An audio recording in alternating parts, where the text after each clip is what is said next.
Bible గ్రంథంలో నుండి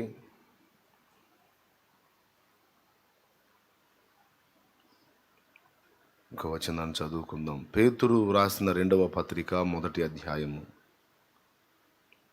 పేతురు రాసిన రెండవ పత్రిక మొదటి అధ్యాయము.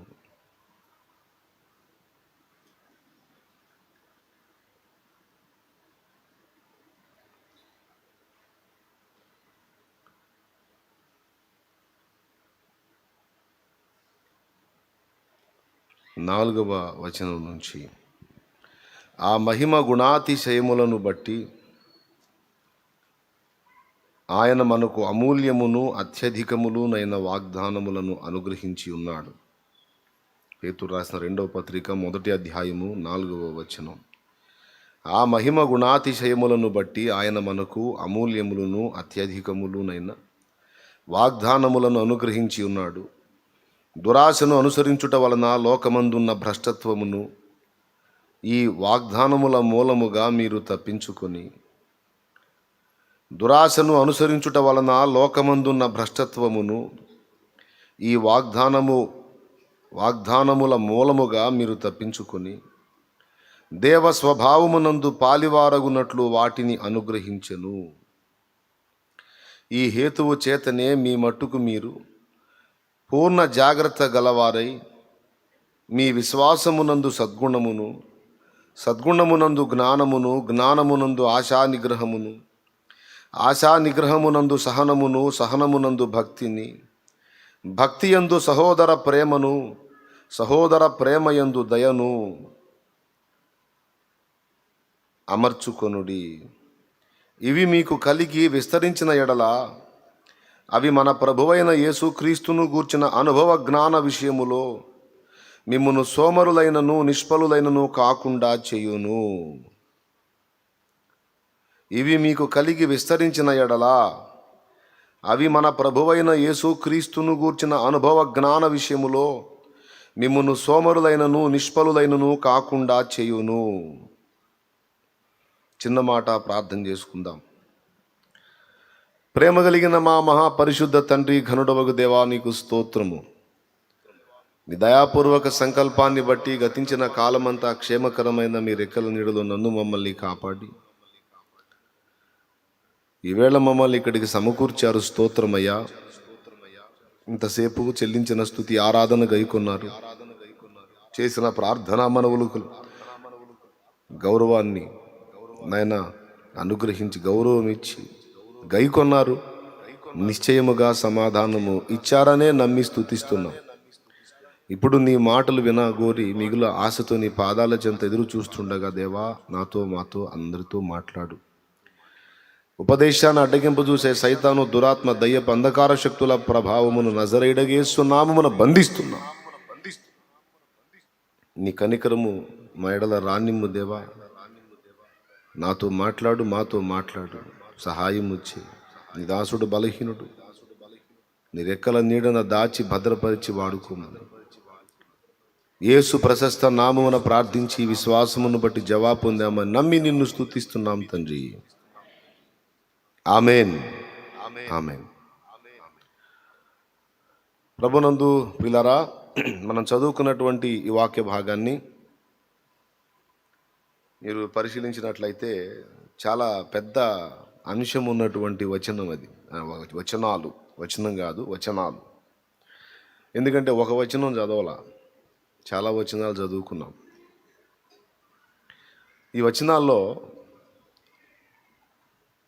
మన పట్ల అసలు దేవునికి ఉన్న సంకల్పం ఏమిటి, అసలు దేవుడు మనలో ఏమి చూడగోరుతున్నాడు, ఏం ఆశించి ఇంత కార్యాన్ని దేవుడు జరిగిస్తున్నాడు. మనల్ని సృష్టించటం, మనం పాపంలో పట్టడం, మనల్ని విమోచించడానికి ఆయనే మహిమను వదిలిపెట్టి భూమి మీదకి వచ్చి మన పక్షమున మన స్థానములో తన ప్రాణమును ధారబోయటం, సమాధి చేయబడటం, తిరిగి లేవటం, అపోస్తలులు సువార్థికులు సువార్త ప్రకటించటం, సంఘస్థాపనలు జరిగించటం, సిద్ధాంతపరమైన పునాదులు వేయడం, ప్రవక్తల ఉపదేశాలు, ఈ సంఘ క్రమం, ఇదంతా చిన్న పని కాదు, చాలా పెద్ద పని. కానీ ఇంత దేవుడు మన కొరకు జరిగిస్తున్నాడు. అసలు ఏ ప్రయోజనాన్ని ఆశించి దేవుడు ఇన్ని పనులు పెట్టుకున్నాడు? మనం ఏదన్నా ఒక పని పెట్టుకున్నాము అంటే ఖచ్చితంగా దాని వెనుక ఏదో ఒక ప్రతిఫలాన్ని ఆశిస్తాం. అనవసరంగా మనం ఏ పనులు చేయబూనుకోం. మనం ఏదైనా ఒక పని చేస్తున్నామంటే దాని వెనక ఏదో ఒక కారణం, ఏదో ఒక లాభం ఉండి తీరుతుంది. ఏ విధమైన ప్రతిఫలం ఆశించకుండా మనం ఏది చేయం. అసలు ఆఖరికి ఏ పని చేయకుండా ఖాళీగా కూర్చున్నా సరే, ఎందుకు ఖాళీగా కూర్చున్నామంటే అందులో కూడా ఒక సమాధానం చెప్తాం. ఒట్టిగా ఏం కూర్చోలేదు సార్, రెస్ట్ కోసం కూర్చున్నాను అంట. అంటే ఖాళీగా కూర్చున్న దానిలో కూడా ఏదో ప్రయోజనాన్ని ఆశిస్తాం, అంటే బాడీకి రిలాక్స్.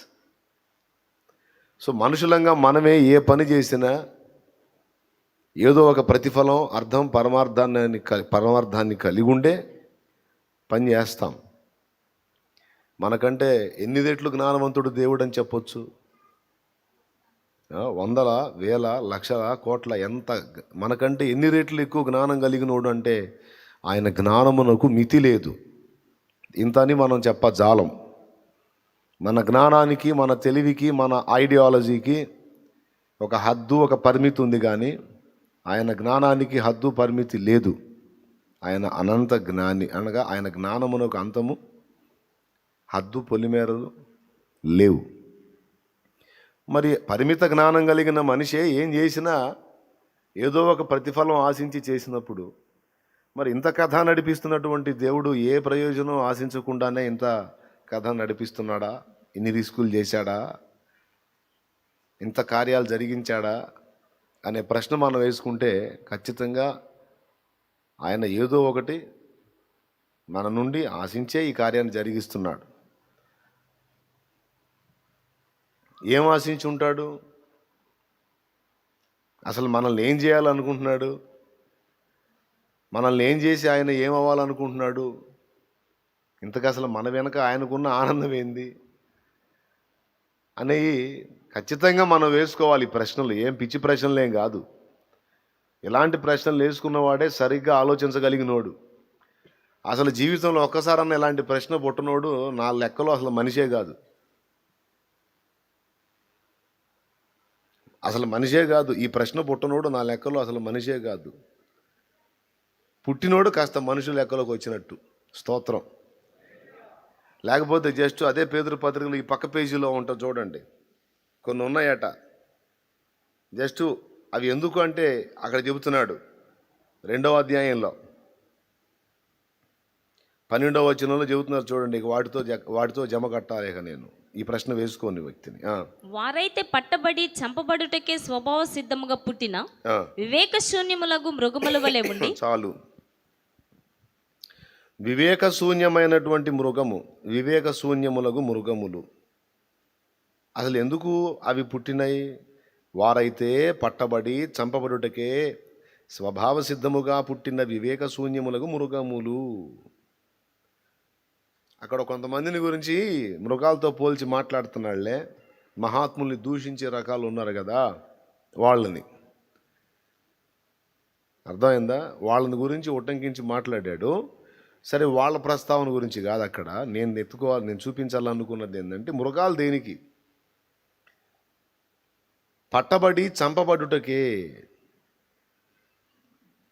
స్వభావ సిద్ధముగా పుట్టిన వివేక శూన్యములకు మృగములు.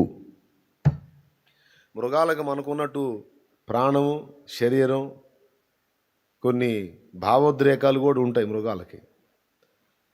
కానీ వివేక శూన్యములకు మృగములు అన్నాడు. వాటికి మనస్సాక్షి ఉండదు. మనలో జడ్జిమెంట్ వ్యవస్థ ఉంది, జంతువులకు ఉండదు అది. అర్థమైందా? వాటికి ఆత్మ ఉండదు, ప్రాణము, దేహము.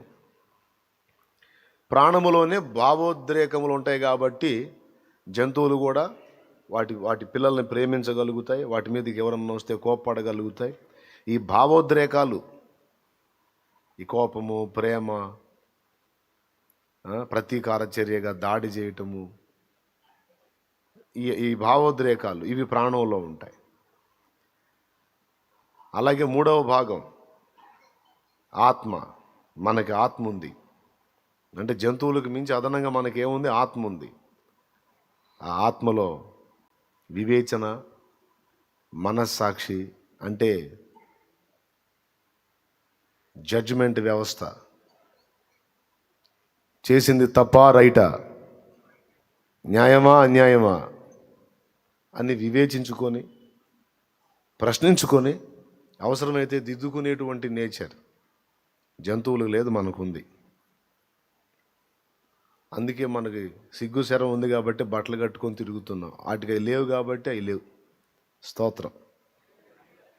ఇంటికి వచ్చిన వ్యక్తిని చుట్టమా పక్కమా అనేం చూడదు కుక్క. మన ఇంటి కుక్క అయినా సరే వచ్చినోడు దాని ధర్మం ప్రకారం ఎగబడి కరవటమే దాని పని. వచ్చినోడే నేను మీ వాడి మీ మీ యజమాని ఫ్రెండుని అంటే, అవునా సార్ సరిపోండి సార్ అన్నది. అది ఎవడరా నువ్వు నీ చూపు నువ్వు తేడాగా ఉన్నావని ఎక్కడికి దాడి చేసే పనిలోనే ఉంటుంది జంతువు. కరిసిన తర్వాత వాడు కుయ్యో మొర్ర మొత్తుకుంటే మనం వాడిని హాస్పిటల్కి తీసుకెళ్ళడానికి బయలుదేరి వాడిని బండి ఎక్కించి వచ్చి దీన్ని 4 తన్నామనుకో, సార్ ఎందుకు కొడుతున్నారు సార్?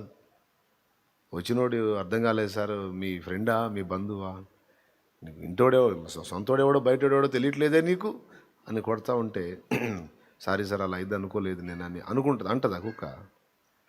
కుయ్యో అంటది తంతుంటే. వాడిని తీసుకెళ్ళి ట్రీట్మెంట్ ఇప్పించి మళ్ళీ తీసుకొచ్చేటప్పుడు వాకిట్లో ఉందనుకో, మళ్ళీ ఏం చేసిద్ది? సార్ మీరు మా అయ్యగారి ఫ్రెండా సార్, ఇలా అనుకోలేదు సార్, సారీ సార్ పోండి సార్ అంటదా కుక్క? మళ్ళీ ఆ తన్ను దీన్ని కూడా అంతకుముందు మళ్ళీ ఇటు కనపడు, ఎరా మళ్ళీ వచ్చినా ఇంకొక పిక్క వీకాలనా అని చూస్తుంటుంది. అది ముందు ఒక పిక్క వీకిన మళ్ళీ ఇంకోటి వీకాలనా అని అంటూ చూస్తుంటుంది కుక్క. దానికి తెలియదు, దానికి మనస్సాక్షి లేదు. అందుకే ఒకవేళ కొట్టినా, సార్ నేను తప్పు చేసినట్టున్నాను సార్, ఈరోజు మిమ్మల్ని బాధ పెట్టినాను, ఈరోజు ఫుడ్ తిన్నాను సార్ నేను అనదు కుక్క. అది మనం చేస్తాం. తప్పు చేశాను, అయ్యో బాధ పెట్టాను, అయ్యో అన్యాయంగా ప్రవర్తించాను, అయ్యో మూర్ఖంగా చేశాను, నాకు తినబుద్ధి కావట్లేదు, నాకేందో పిచ్చెక్కినట్టుంది, అయ్యో తప్పు జరిగింది ఇట్లా ఈ ఫీలింగ్ అనేది మనకు ఉంటుంది, మనుషులకు కానీ జంతువులకు ఉండదు. కాబట్టి అసలు సృష్టికర్త నన్ను ఎందుకు సృష్టించాడు, నా నుండి ఏం ఆశిస్తున్నాడు, అసలు ఏం కోరి వచ్చి మహిమను విడిచి ప్రాణం పెట్టాడు, ఎందుకు ఇంత ఏర్పాటు చేశాడు, అసలు ఏంటి నా పట్ల ఆయనకున్న ఉద్దేశం ఏంటి, ఆ సృష్టికర్త ఆశ ఏమిటి అన్న ప్రశ్న జీవితంలో ఒకసారైనా ఒక మనిషికి రాకపోతే ఆ వ్యక్తి అసలు మనుషుల లెక్కలో జమ కట్టడానికి వీలు లేని స్థితిలో ఉన్నట్టు. ఆ ప్రశ్న పుట్టినవాడు ధన్యుడు, బ్రతుకు సార్థకం చేసుకోగలుగుతాడు. స్తోత్రం. ఇక్కడ పేతురు మహనీయుడు ఒక రహస్యమును బట్టబయలు చేస్తున్నాడు. వాస్తవానికి గ్రంథ రచయిత విద్యలేని పామరుడు అని అపోస్తలుల కార్యం 4లో చెప్పబడి ఉంది. విద్యలేని పామరుడు. వారు పేతురు యోహానులను చూచినప్పుడు, వారు ధైర్యముగా బోధించడం చూచినప్పుడు వారు విద్యలేని పామరుడు అని ఎరిగి, ఇంత ధైర్యం వీళ్ళకి ఎక్కడి నుంచి వచ్చిందంటే వారు యేసుతో కూడా ఉన్నవారని గుర్తెరిగిరి. లోక సంబంధమైన చదువు, లోక సంబంధమైన విద్య వారికి తెలియకపోవచ్చు, కానీ మహోన్నతుని విద్య తెలుసు. దేవుడు సృష్టించిన సృష్టిలోని విద్య కొంతమందికి తెలిసి ఉండొచ్చు, దాన్ని బట్టి అతిశయపడతారు. ఆ టెక్కులు ఈ టెక్కులు, ఆ టెక్కులు ఈ టెక్కులు. తప్పులేదు, చదివినోడు పెట్టుకుంటే తప్పే ఉంది, తప్పులేదు. కాకపోతే ఇదంతా ఆకాశం క్రింద జ్ఞానం. కానీ దేవుణ్ణి కలుసుకున్నవాడు ఆకాశము మీది జ్ఞానాన్ని కూడా పొందుతాడు అన్నమాట. ఆకాశము మీది సంగతులను తెలుసుకున్నవాడికి ఆకాశపు కింది సంగతులు ఒక లెక్క. దేవునికి స్తోత్రం కలుగునుగాక. హల్లెలూయా. అందుకే దైవ జ్ఞానం ముందు ఈ లోక సంబంధమైన చదువు చెల్లుబాటు కాదు. ఒకవేళ చదువు ఉంటే బైబిల్ చదవటానికి, కొన్ని విషయాలు లోకంలో సంగతులు అర్థం చేసుకోవటానికి మినహాయించి దేవుని సంగతులు ఎరుగుటకు మానవ పరిమిత జ్ఞానం పనికిరాదు. మరి ఎట్లా దేవుడు ఎట్లా తెలుస్తాడు? ఎట్లా తెలుసుకోవాలంటే ఆయనే తన్ను గూర్చిన జ్ఞానం మనకి ఇస్తే తప్ప మనకు అర్థం కాదు. ఈ బైబిల్ గ్రంథం ఎలా రాయబడింది? మనుషులు రాసిన పుస్తకమేగా అంటాడు ఒకడు. మనుషులే రాశారు. కానీ విద్య లేని పామరులు కొంతమంది రాసినటువంటి సంగతుల్లోని విషయాలు తేల్చుకోవడానికి యూనివర్సిటీలు వెలిశాయి, పెద్ద పెద్ద కాలేజీలు కట్టబడ్డాయి. పుస్తకాలు రాసిన వాళ్ళే చేపలు పట్టేవాళ్ళు చాలామంది. దేవునికి స్తోత్రం, హల్లెలూయా. వీటి సంగతి తేల్చుకోవడానికి యూనివర్సిటీలు లేచినాయి. ఏముంది సార్ ఇందులో? దీన్ని పరిశోధించడానికి యూనివర్సిటీలు లేవటం ఏంటంటే, మరి అది కావాలంటే ఎంక్వైరీ చేసుకోండి. ఇండియా ఒకటి అనుకుంటున్నారండి, ప్రపంచ దేశాల్లో అగ్రరాజ్యాల్లో సైతం పెద్ద పెద్ద యూనివర్సిటీలు ఉన్నాయి బైబిల్ గురించి తెలుసుకోవడానికి, తెలియజెప్పడానికి. అంత అద్భుతమైన పుస్తకం ఇది. స్తోత్రం.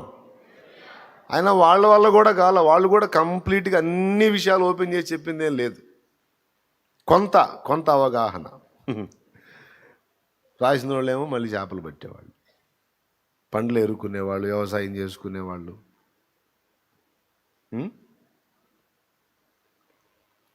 అట్లయితే పౌలు ఉన్నాడుగా, మంచి విద్యావేత్త. పౌలు ఉన్నాడంటే పౌలు విద్య ఏమన్నా రాశాడండి ఇందులో? మోషే ఉన్నాడుగా, ఐగుప్తీయుల సకల విద్యలు 40 ఏళ్ళు నేర్చుకున్నాడు, 40 ఏళ్ళు గొర్రెలు కాశాడు. ఇప్పుడు సకల విద్య పారంగతుడు అనజాలం మోషేని. మరేమనగలం అంటే గొర్రెల కాపరి అనగలం అంతే. స్తోత్రం. మొదటి 5 కాండాల్లో 4.5 కాండం ఆయనే రాశాడు, గొర్రెలు కాసే ఆయన. ఇప్పుడు చెప్పండి, గొర్రెలు కాసేవాళ్ళు, డేరాలు కుట్టేవాళ్ళు, చేపలు పట్టేవాళ్ళు, పండ్లు ఎరుకునేవాళ్ళు, వ్యవసాయం చేసుకునేవాళ్ళు,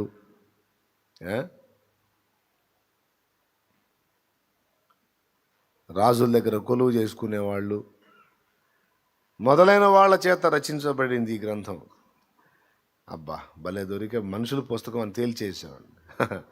మనుషుల పుస్తకం కాదు. మనుషుల పుస్తకం అయితే దానికి ఇంత దమ్ము ఎక్కడి నుంచి వచ్చింది? కాల చరిత్రలో, తరతరాల కాల చరిత్రలో ఏటికి ఎదురీదినట్టుగా అన్ని రకాల కాల పరీక్షలకు నిలిచి నాటి నుండి నేటి వరకు ఎదురు లేకుండా అలా దూసుకెళ్తున్న గ్రంథరాజ్యమే పరిశుద్ధ బైబిల్ గ్రంథం. హల్లెలూయా. ఎదురు లేదు. ఇప్పటికి కూడా ప్రపంచవ్యాప్తంగా అత్యధికంగా మనుషుల చేత గుర్తింపబడి, గౌరవించబడి, కొనబడి, అమ్మబడుతున్నటువంటి వాటిలో మొట్టమొదటి పుస్తకం ఏదంటే బైబిల్ గ్రంథమే. చెప్పడానికి అతిశయోక్తులు చాలా ఉన్నాయి. కానీ ఎలా అది సాధ్యం? దైవజ్ఞానాన్ని వాళ్ళు చదివేశారా? ఈ లోక సంబంధమైన చదువు, ఈ లోక సంబంధమైన జ్ఞానం వాళ్ళకి ఏమన్నా పనికొచ్చిందా? ఈ లోక సంబంధమైన జ్ఞానం దేవుని తెలుసుకుందా? ముందే వాక్యంలో చెప్పబడింది, ఈ లోక జ్ఞానమును దేవుడు వెర్రితనముగా చేశాడని. కాబట్టి దేవుణ్ణి లోక జ్ఞానం తెలుసుకోజాలదు. మరి విద్య లేని పామర్లకు లోక జ్ఞానం లేదు. మరి దైవ సంగతులు ఎలా తెలిసినాయంటే దేవుడే వారికి బయలుపరచుట ద్వారా. అది ఇక్కడే ఉంది. అదే పేతురు రాసిన 2వ పత్రిక 1వ అధ్యాయము 20వ వచనం చదువు. ఒకడు తన ఊహను బట్టి చెప్పుట వలన లేఖనములు ఏ ప్రవచనమును పుట్టదని మొదట గ్రహించుకొనవలెను. ఏలయనగా ప్రవచనం ఎప్పుడును మనుషుని ఇచ్చను బట్టి కలుగలేదు గాని మనుషులు పరిశుద్ధాత్మ వలన ప్రేరేపింపబడిన వారై దేవుని మూలముగా పలికిరి. అది అబ్బాయి విషయం. ఇందులో ఉన్నటువంటి ఈ విషయాలన్నిటిని కూడా వాళ్ళు ఎలా సంగ్రహించగలిగారు, ఎలా వాళ్ళు విషయం తీసుకోగలిగారు అంటే దేవుడు వారికి బయలుపరచుట ద్వారానే. ఒకడు తన ఊహను బట్టి చెప్పుట వలన లేఖనములో ఏ ప్రవచనము పుట్టదని మొదట గ్రహించుకొనవలెను. ఆ మనుషులు పరిశుద్ధాత్మ ద్వారా ప్రేరేపించబడిన వారై దేవుని మూలముగా పలికినవే ఈ గ్రంథం, ఈ మాటలు. కాబట్టి ఈ పత్రిక రచయిత అయినటువంటి పేతురు గారు అపోస్తల కార్యం 4 ప్రకారం విద్యలేని పామరుడు. కానీ ఆ విద్యలేని పామరుడు 2 పత్రికలు రాస్తే ఆ 2 పత్రికల్లో గతానికి, భవిష్యత్తుకి, ప్రస్తుతానికి, అన్ని కాలాలకు సంబంధించినటువంటి రహస్యాలు ఎన్నో నిబిడీకృతమై ఉన్నాయి ఆయన పలికిన మాటల్లో. ఇక ఇప్పుడు చదివించిన వచనం దగ్గరకు వస్తున్నా. ఒకసారి చదువుదాం చూడండి. పేతురు రాసిన 2 పత్రిక 1వ అధ్యాయము 4వ వచనం. ఆ మహిమ గుణాతిశయములను బట్టి ఆయన మనకు అమూల్యములను అత్యధికములనైన వాగ్దానములను అనుగ్రహించి ఉన్నాడు. దురాశను అనుసరించుట వలన లోకమందున్న భ్రష్టత్వమును ఈ వాగ్దానముల మూలముగా మీరు తప్పించుకుని దేవ స్వభావమునందు పాలివారగునట్లు వాటిని అనుగ్రహించెను. మనకు వాగ్దానాలు ఇచ్చాడంట. 2 కార్యాలు మనలో జరగటానికి దేవుడు మనకు వాగ్దానాలు ఇచ్చాడట. మొట్టమొదటిది, ఈ లోకమందున్న భ్రష్టత్వమును తప్పించుకోవడానికి వాగ్దానం అనుగ్రహించబడింది. రెండవది, దేవ స్వభావమునందు మనం పాలివారం కావటానికి మనకు దేవుడు వాగ్దానములను అనుగ్రహించాడు. వాగ్దానముల్లో మనకి చాలా చాలా చాలా చాలా చాలా చాలా ఉపయోగకరమైన వాగ్దానం, బోలెడన్ని వాగ్దానాలు ఉన్నా ఆ వాగ్దానం కొరకు కనిపెట్టుకోండి అన్న వాగ్దానం ఒకటి. అపోస్తలుల కార్యం 1వ అధ్యాయము 4-5 వచనాలలో యేసు ప్రభువే ఎత్తి చెప్పాడు. చూడండి ఆ వాగ్దానం ఏంటో.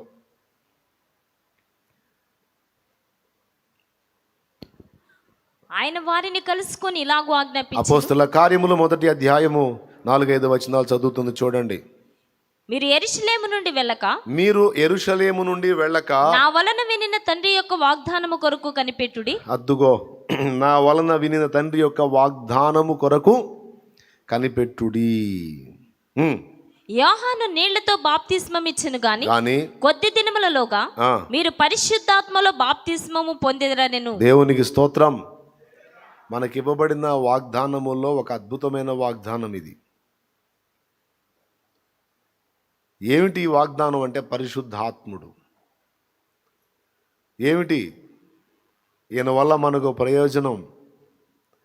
దేవ స్వభావము మనలో ఏర్పడడానికి ఒక శిల్పి శిలను చెక్కి ఒక శిల్పంగా మార్చినట్లు బండశిల లాంటి మనల్ని ఒక శిల్పి వలె చెక్కి యేసు పోలిక మనలోనికి రూపుదిద్ది ఒట్టి శిలైన మనల్ని ఒక శిల్పములాగా మలచడానికి దేవుని చేత అనుగ్రహింపబడిన వ్యక్తే పరిశుద్ధాత్మ దేవుడు.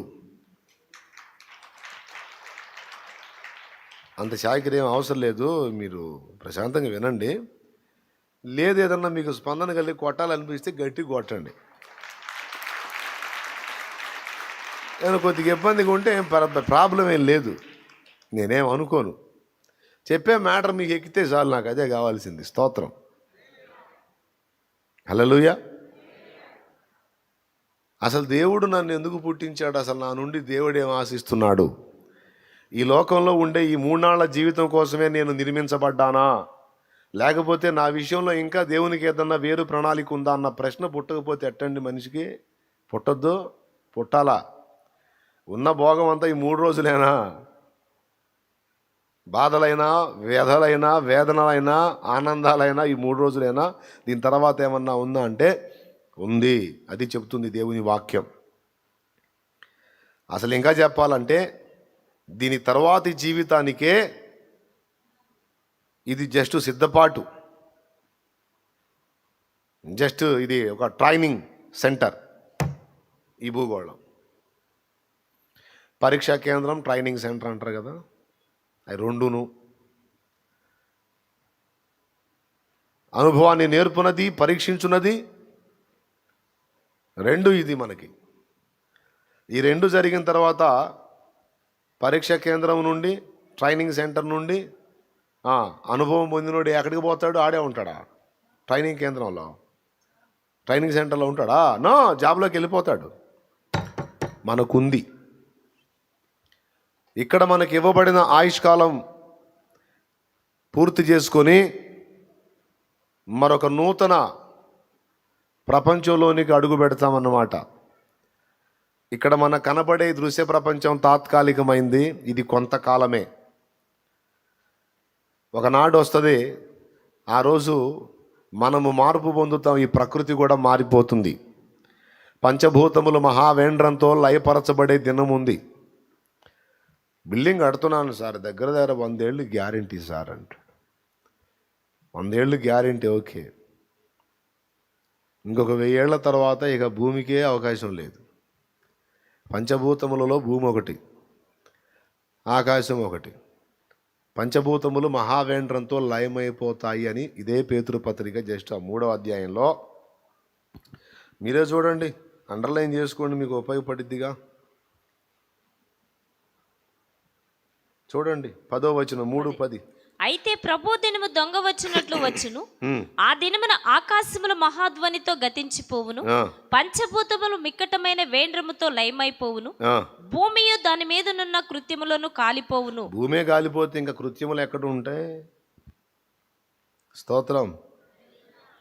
మళ్ళీ చెప్తాడు, ఒకసారి కాదు మళ్ళీ చెబుతాడు. చూడండి, ఇవన్నీ ఇట్లు లయమైపోయి ఉన్నాయి కనుక ఆకాశములు రగులుకొని లయమైపోయినట్టు, పంచభూతములు మహావేంద్రముతో కరిగిపోవునట్టు, దేవుని దినపు రాకడ కొరకు కనిపెట్టుచు దానిని ఆశతో అపేక్షించుచు మీరు పరిశుద్ధమైన ప్రవర్తనతోను భక్తితోను ఎంతో జాగ్రత్త గల వారై ఉండవలెను.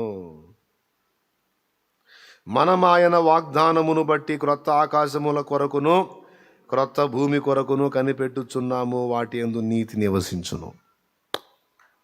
ఎంత అద్భుతంగా ఒకే పాయింట్ని తీసుకొస్తున్నాడో చూడండి. మళ్ళీ ఇక్కడ వాగ్దానాలు తీసుకొచ్చాడు. తర్వాత ఏమంటున్నాడు? క్రొత్త ఆకాశములను క్రొత్త భూమి. అంటే మరి పాత ఆకాశాలు ఏమవుతాయి?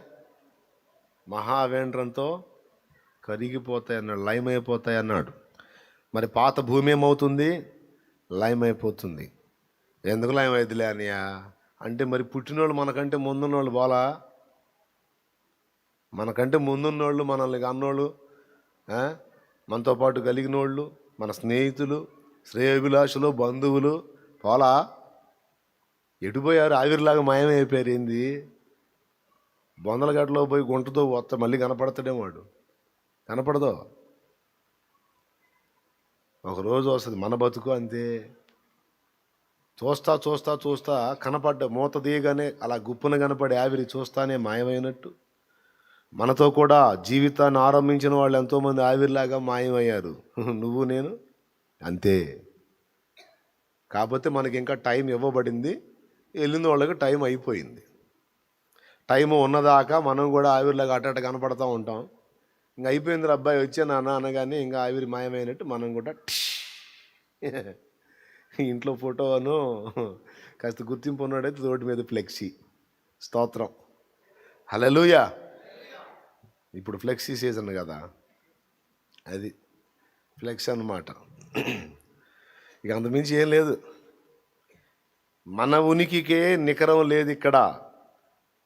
ఒకనాటికి మనకు ఉనికిగా ఉన్న ఈ భూమి కూడా ఉండదు. అయితే టోటల్ మారిపోతుంది, అది విషయం. భూమి ఎక్కడికి పోదు, మనమే అడిగిపోం అనిపిస్తే ఒక రకంగా చూస్తే మార్పు నొంది 2 ఉంటాయి. మళ్ళా భూమి మహిమను సంతరించుకుంటుంది, మనం కూడా మహిమను సంతరించుకుంటాం ఉంటాయి.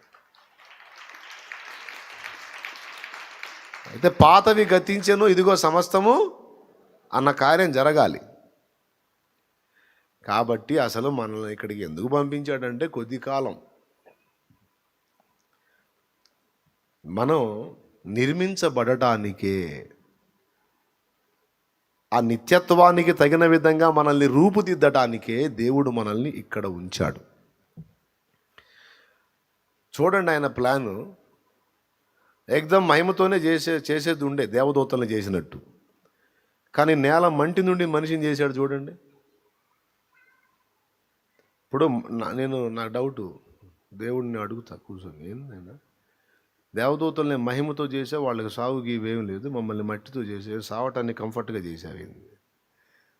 దేవునికి స్తోత్రం, హల్లెలూయా. మమ్మల్ని కూడా మహిమతో చేసేది ఉండే, అసలు మమ్మల్ని ఎందుకు దేవ మట్టితో చేసా?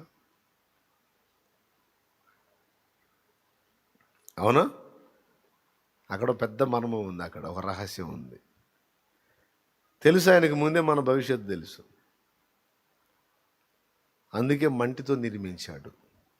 అంటే మార్పు నొందడానికి, లయమైపోవడానికి అనుకూలమైనటువంటి దేహాలు ఇచ్చాడు. స్తోత్రం.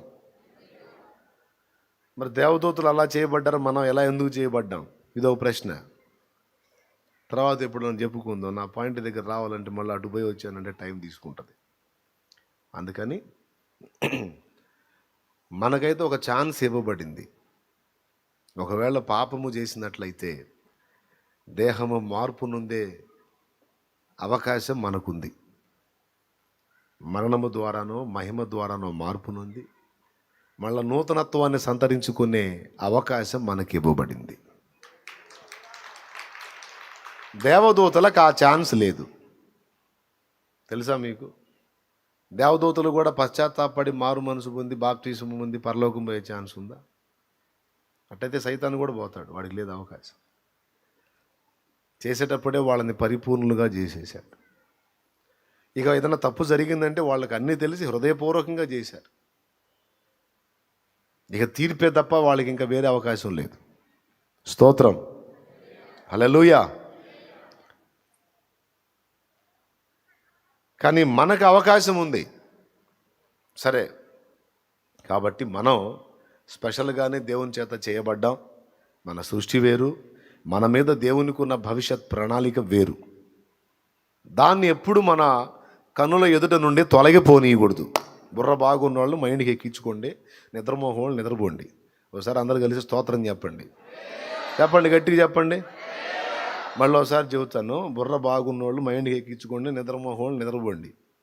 ఓకేనా? ఎవరు నిద్రపోవట్లేదని నా నమ్మకం. జాగ్రత్తగా తీసుకోండి. ఒక శిల్పి శిల్పాన్ని చెక్కినట్లుగా మనల్ని, మన వ్యక్తిత్వాలని నిర్మించి నిత్యత్వానికి, ఆయన నిత్యరాజ్యములో పరిపాలనకు తగిన వ్యక్తులనుగా మనల్ని నిర్మించుటయే భూమి మీద దేవుడు జరిగిస్తున్న పని. అందుకోసం మనకు వాగ్దానం చేయబడిన పరిశుద్ధాత్ముడు ఇప్పుడు మన యందు క్రియ చేస్తున్నాడు. ఇంతగా అసలు ఏంటి వ్యక్తిత్వం? ఏంది వాట్ ఈజ్ వాట్? దేవస్వభావములో మనల్ని పాలివారణగా చేయాలనేది ఆయన అభిప్రాయమట. మనం మనుష్య స్వభావంతో పుట్టాం. దేవుడు వేరు, మనం వేరు. దేవుని స్వరూపమందు దేవుని పోలిక చొప్పున. ఒక్కసారి చూస్తారా?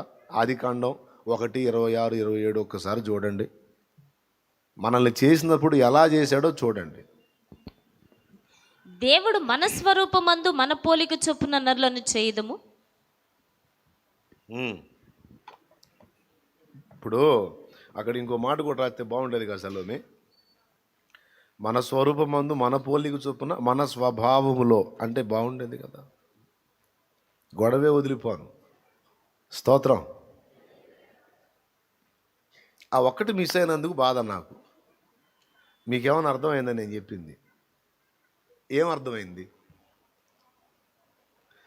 దేవుడు మనిషిని చేసేటప్పుడు ఇలా అనుకున్నాడట, మన స్వరూపమందు మన పోలిక చొప్పున. స్వరూపం పోలిక ఒకటి ఉంటే సరిపోద్దా? స్వభావం వద్దు?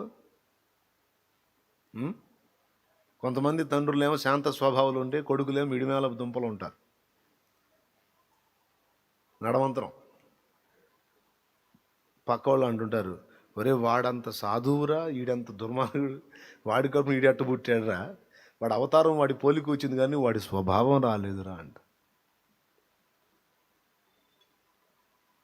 లక్షణాలు, స్వభావ గుణ లక్షణాలు. ఆయన స్వరూపము ఆయన పోలిక ఓకే, మరి స్వభావమో? ఇక్కడే మనకు ఒక రహస్యం ఓపెన్ అవ్వాలి. అది కూడా ఉంది దేవుని ప్లాన్లో. మన స్వరూపమందు మన పోలిక చొప్పున అనేదేమో ఆన్ ది స్పాట్ వెంటనే జరిగిద్ది. మన స్వభావమందు నరుని నిర్మిద్దుమన్న కాడ కొంచెం లెంత్ తీసుకుంటుంది అన్నమాట. స్తోత్రం. దేవుని స్వరూపం, దేవుని పోలిక దిగింది. ఇక స్వభావం రావటం అనేది చిటికలో అయ్యే పని కాదు. అది కొంత టైం తీసుకొని నిర్మించాల్సిన పని అన్నమాట. స్తోత్రం. స్వరూపమందు పోలిక చొప్పున చేసి పడేశాడు. వెంటనే ఆదాము చేశాడు, ప్రాణం పోసాడు, లేపాడు, తిప్పాడు. నరుడు ఒంటరిగా ఉంటాం మంచిది కాదని ఆయన గాఢ నిద్ర గల్ల చేసి పక్కటెముకని తీసుకెళ్ళి మళ్ళీ వెంటనే రెడీ చేసి తీసుకొచ్చి ఆయన ముందు నిలబెట్టాడు. అయితే మూడవ పని కూడా చేస్తున్నాడు దేవుడు. ఆ మూడవ పనే దేవుని స్వరూపము, దేవుని పోలిక కలిగిన మనం దేవుని స్వభావములో పాలివారము కావాలనేది ఆయన ప్లాన్, ప్రణాళిక. అది రహస్యం. దేవునికి స్తోత్రం. పని పూర్తయిందా? మన సృష్టి కాల 2 అయినాయి, 3వది ఇప్పుడు నడుస్తుంది. మళ్ళీ చెబుతున్నా, సృష్టి పూర్తయిందా మనది? అసలు దేవుడు అనుకున్నట్టు అయిపోయామా మనం? కాలా 2 పార్ట్సే అయినా, ఇంకో పార్ట్ రెడీ అవుతుంది అన్నమాట. స్వభావం, ఆకృతి, స్వరూపము, పోలిక ఉండగానే సరికాదు, ఆ స్వభావం కూడా ఇస్తేనే ఆయనతో మనుగడ సాధ్యమైద్ది. స్తోత్రం. అవునా? అది లేకపోతే ఆయనతో ఎట్ట ఉంటాం? ఆయనతో కలిసి ఎలా పాలిస్తాం? ఆయనతో కలిసి ఎలా జీవిస్తాం? ఆ స్వభావం రావాలి. దాన్ని నిర్మించడానికే మనకు వాగ్దానములు అనుగ్రహించాడట. లోకమందున్న భ్రష్టత్వమును తప్పించుకొని దేవస్వభావములో పాలివారమగునట్లు అనుగ్రహించాడట. దేవుని స్వభావం మనలో, దేవుని వ్యక్తిత్వం నిర్మించడానికి ఇప్పుడు పరిశుద్ధాత్మ కృషి చేస్తున్నాడు. యేసయ్య, పరిశుద్ధాత్మ, తండ్రి కూడా. దేవుని శక్తి ఇక్కడ వినియోగం అవుతుంది, దేవుని లేఖనపు శక్తి కూడా వినియోగం అవుతుంది. ఏమేం వాడుకొని ఆయన వ్యక్తిత్వాన్ని, ఆయన స్వభావాన్ని మనలో ఏర్పరుస్తున్నాడు. అసలు ఈ పనికి పూనుకున్న వాడెవరు? పరిశుద్ధాత్ముడే. ఈ సంగతి తీతుకు రాసిన పత్రికలో చెప్తున్నాడు. ఒక్కసారి చూడండి. మనలో దైవ స్వభావాన్ని రూపుదిద్దడానికి పూనుకున్నవాడు, దేవుని స్వభావం మనకు దయచేయవాడు ఎవరు అక్కడ చెప్తున్నాడు చూడండి. తీతుకు రాసినటువంటి పత్రిక 3వ అధ్యాయము 5వ వచనం. మనము నీతిని అనుసరించి చేసిన క్రియల మూలంగా కాక తన కనికరము చొప్పుననే పునర్జన్మ సంబంధమైన స్నానము ద్వారాను, తన కనికరము చొప్పుననే పునర్జన్మ సంబంధమైన స్నానము ద్వారాను, పరిశుద్ధాత్మ మనకు నూతన స్వభావము కలుగు చేయటం ద్వారాను మనలను రక్షించెను. దేవునికి స్తోత్రం. ఏమండి? పునర్జన్మ సంబంధమైన స్నానము, పునఃస్థితి స్థాపన సంబంధమైన బాప్తిస్మం అనుకో. రెండవది, పరిశుద్ధాత్మ మనకు నూతన స్వభావము కలుగజేయుట ద్వారాను మనం రక్షించను. ఇక్కడ పట్టుకోవాల పాయింట్. పరిశుద్ధాత్మ నూతన స్వభావం మనకు కలుగజేశాడా? చేసేశాడా? చేస్తున్నాడా? చేయబోతున్నాడా? ఏదో ఒకటే చెప్పండి. కలగజేశాడా? చేస్తున్నాడా? చేయబోతున్నాడా? స్తోత్రం. 3 నిజమే. 3 నిజమే. కొన్ని కలుగజేశాడు, మరికొన్ని కలగజేస్తున్నాడు, ఇంకొన్ని కలగజేయబోతున్నాడు. స్తోత్రం చెప్పండి.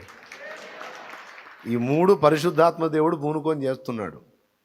సరిపోయిందా సాక్ష్యం? పాట వచ్చింది కదా, మన పాట, పెద్దోళ్ళు పాడిన పాట. తండ్రిని చూడాలని, తండ్రి చిత్తం చేయాలని నా ఆశయ్యా, నాలో తండ్రి చిత్తం నేను చేయలేను, నా చేత తండ్రి చిత్తం చేయించడానికి పంపబడిన వాడ ఇప్పుడే దిగిరమ్మయ్యా. నాలో నీవు, నీలో నేను కలసి ఉండాలయ్యా, పరిశుద్ధ ఆత్ముడా. స్తోత్రం. మళ్ళా యేసుని చూడాలని, యేసులాగే ఇదేం ఆశ? ఇదే నా కోరిక నవజీవన రాగమాలిక అంటాడు ఒక ఆయన. ఏంది నాయన నీకు? ఏసులాగే ఇంకొకరిలాగా ఉండకూడదా? ఎవడిలాగా ఉండకూడదు. ఇంకా ఉంటే ఏసులాగే, ఏసులాగే ఉండా. సినిమా యాక్టర్ల పిచ్చోళ్ళు ఎవరిలాగా ఉండాలనుకుంటారు? వాడు అభిమాన హీరోలాగా ఉండాలనుకుంటాడు. వాళ్ళలాగానే జుట్టు కట్ చేసుకుంటాడు, వాడు వేసుకున్నట్టే గుడ్డలు వేసుకుంటూ ఉంటాడు. వాడి పక్కన ఈడేసుకొని ఫోటో దిగి ఫ్లెక్స్లో పెట్టుకుంటాడు. వాడు మేకప్లు అవి వేసుకొని వాడు ఒక టైపులో ఉండి వీడే పక్కన బఫూన్లాగా వీడు ఉంటాడు. అయినా వీడి ఆనందం ఆత్మానందం.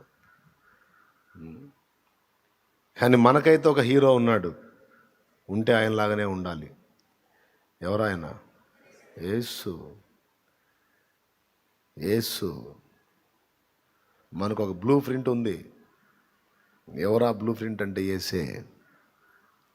మనం అంటూ నిర్మాణం కావడానికి ఒక అద్భుతమైన మాదిరి శిల్పం ఒకటి ఉంది. అది దేవుడు చెక్కిన శిల్పం యేసు. అందుకే భక్తుల కోరిక నీలాగే ఉండాలయ్యా, యేసులాగే ఉండాలని, యేసుతోనే నడవాలని, నిలవాలని, గెలవాలని, యేసునందే ఆనందించాలని, ఇదే నా కోరిక నవజీవన రాగమాలిక. గొంతు బాగానే అవుతుంది. ఇదే నా కోరిక. పాడదామంటే భయం పడుతుంది, గే ధరిసినట్టు ఉంటుందేమో అని. నవజీవన రాగమాలిక. దేవునికి స్తోత్రం. జలుబు చేసినప్పుడు పాటలు సాహసం చేయకూడదు, అది నా బాధ. దేవునికి హల్లెలూయా. భక్తులందరి ఆశ అదే, నీలాగే ఉండాలయ్యా, నీతోనే ఉండాలయ్యా, నీ వలే మారాలయ్యా. ఇదేం కోరిక? అసలు ఈ కోరిక ఎప్పుడు పుట్టింది నీకు? ఆయన నాకు పరిచయం అయినప్పుడు పుట్టింది.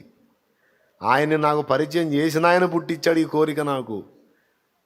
ఒకప్పుడు వాళ్ళలాగా ఉండాలి, వీళ్ళలాగా ఉండాలి, వాళ్ళలాగా సంపాదించాలి, వీళ్ళలాగా 3 స్టేర్లు కట్టాలి, వాళ్ళలాగా ఒక 50 ఎకరం పొలం కొనాలి, వీళ్ళలాగా ఒక స్టార్ను కావాలి, వాళ్ళలాగా మంచి బిజినెస్ మ్యాన్ను కావాలి, వీళ్ళలాగా ఫలానా హోదాలో ఉండాలి, ఫలానా డిపార్ట్మెంట్లో ఉండాలి, ఫలానా జాబ్ కొట్టాలి.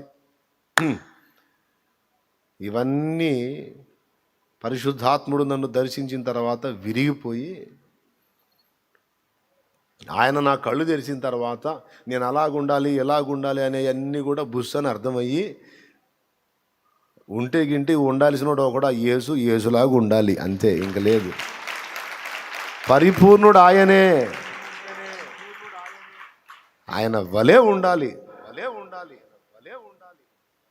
ఛాలెంజ్ పెట్టుకుంటే ఆయనే పెట్టుకోవాలి. ఎందుకంటే ఇంకెవరిని ఛాలెంజ్ పెట్టుకోవడానికి లేదు. ఎందుకంటే ఒక రోజు వచ్చింది, నేను వాళ్ళలాగా ఉండాలి వీడిలాగా ఉండాలి అని వాడు పోతాడు, వాడు కలిగి ఉన్నవి కూడా పోతాయి, చివరికి ఏం మిగలలేడా. కాబట్టి ఎప్పటికీ మార్పు లేనివాడు, మారనివాడు, నేను చేరుకోవాలంటే ఆ అంతస్తుకు తగినవాడు యేసు. అప్పు లేనివాడు, తప్పు లేనివాడు, కొడితే నొప్పి లేనివాడు, లోపం లేనివాడు, పాపం లేనివాడు, కల్మషం లేనివాడు, అన్నిటినీ జయించిన మొనగాడు. అది 1కి 100 సార్లు 1000 సార్లు 1,00,000 సార్లు అయినా చెప్పడానికి యోగ్యుడు, స్తోత్రార్హుడు, పూజార్హుడు, స్తుతిపాత్రుడు, ఆరాధనీయుడు, అభినందనీయుడు యేసు. దేవునికి మహిమ. కాబట్టి నేను చేరుకోదగ్గ శిఖరం యేసే. నా ఆశ ఏం పాట? నా భాష, నా ఊసు, నా ఆశ, నా యాస అంత యేసే అని పాడాడు ఆర్ఆర్కే మూర్తి గారు. నా భాష, నా ఊసు నా ఆశ నా యాస అంతా యేసే. నా కాంతి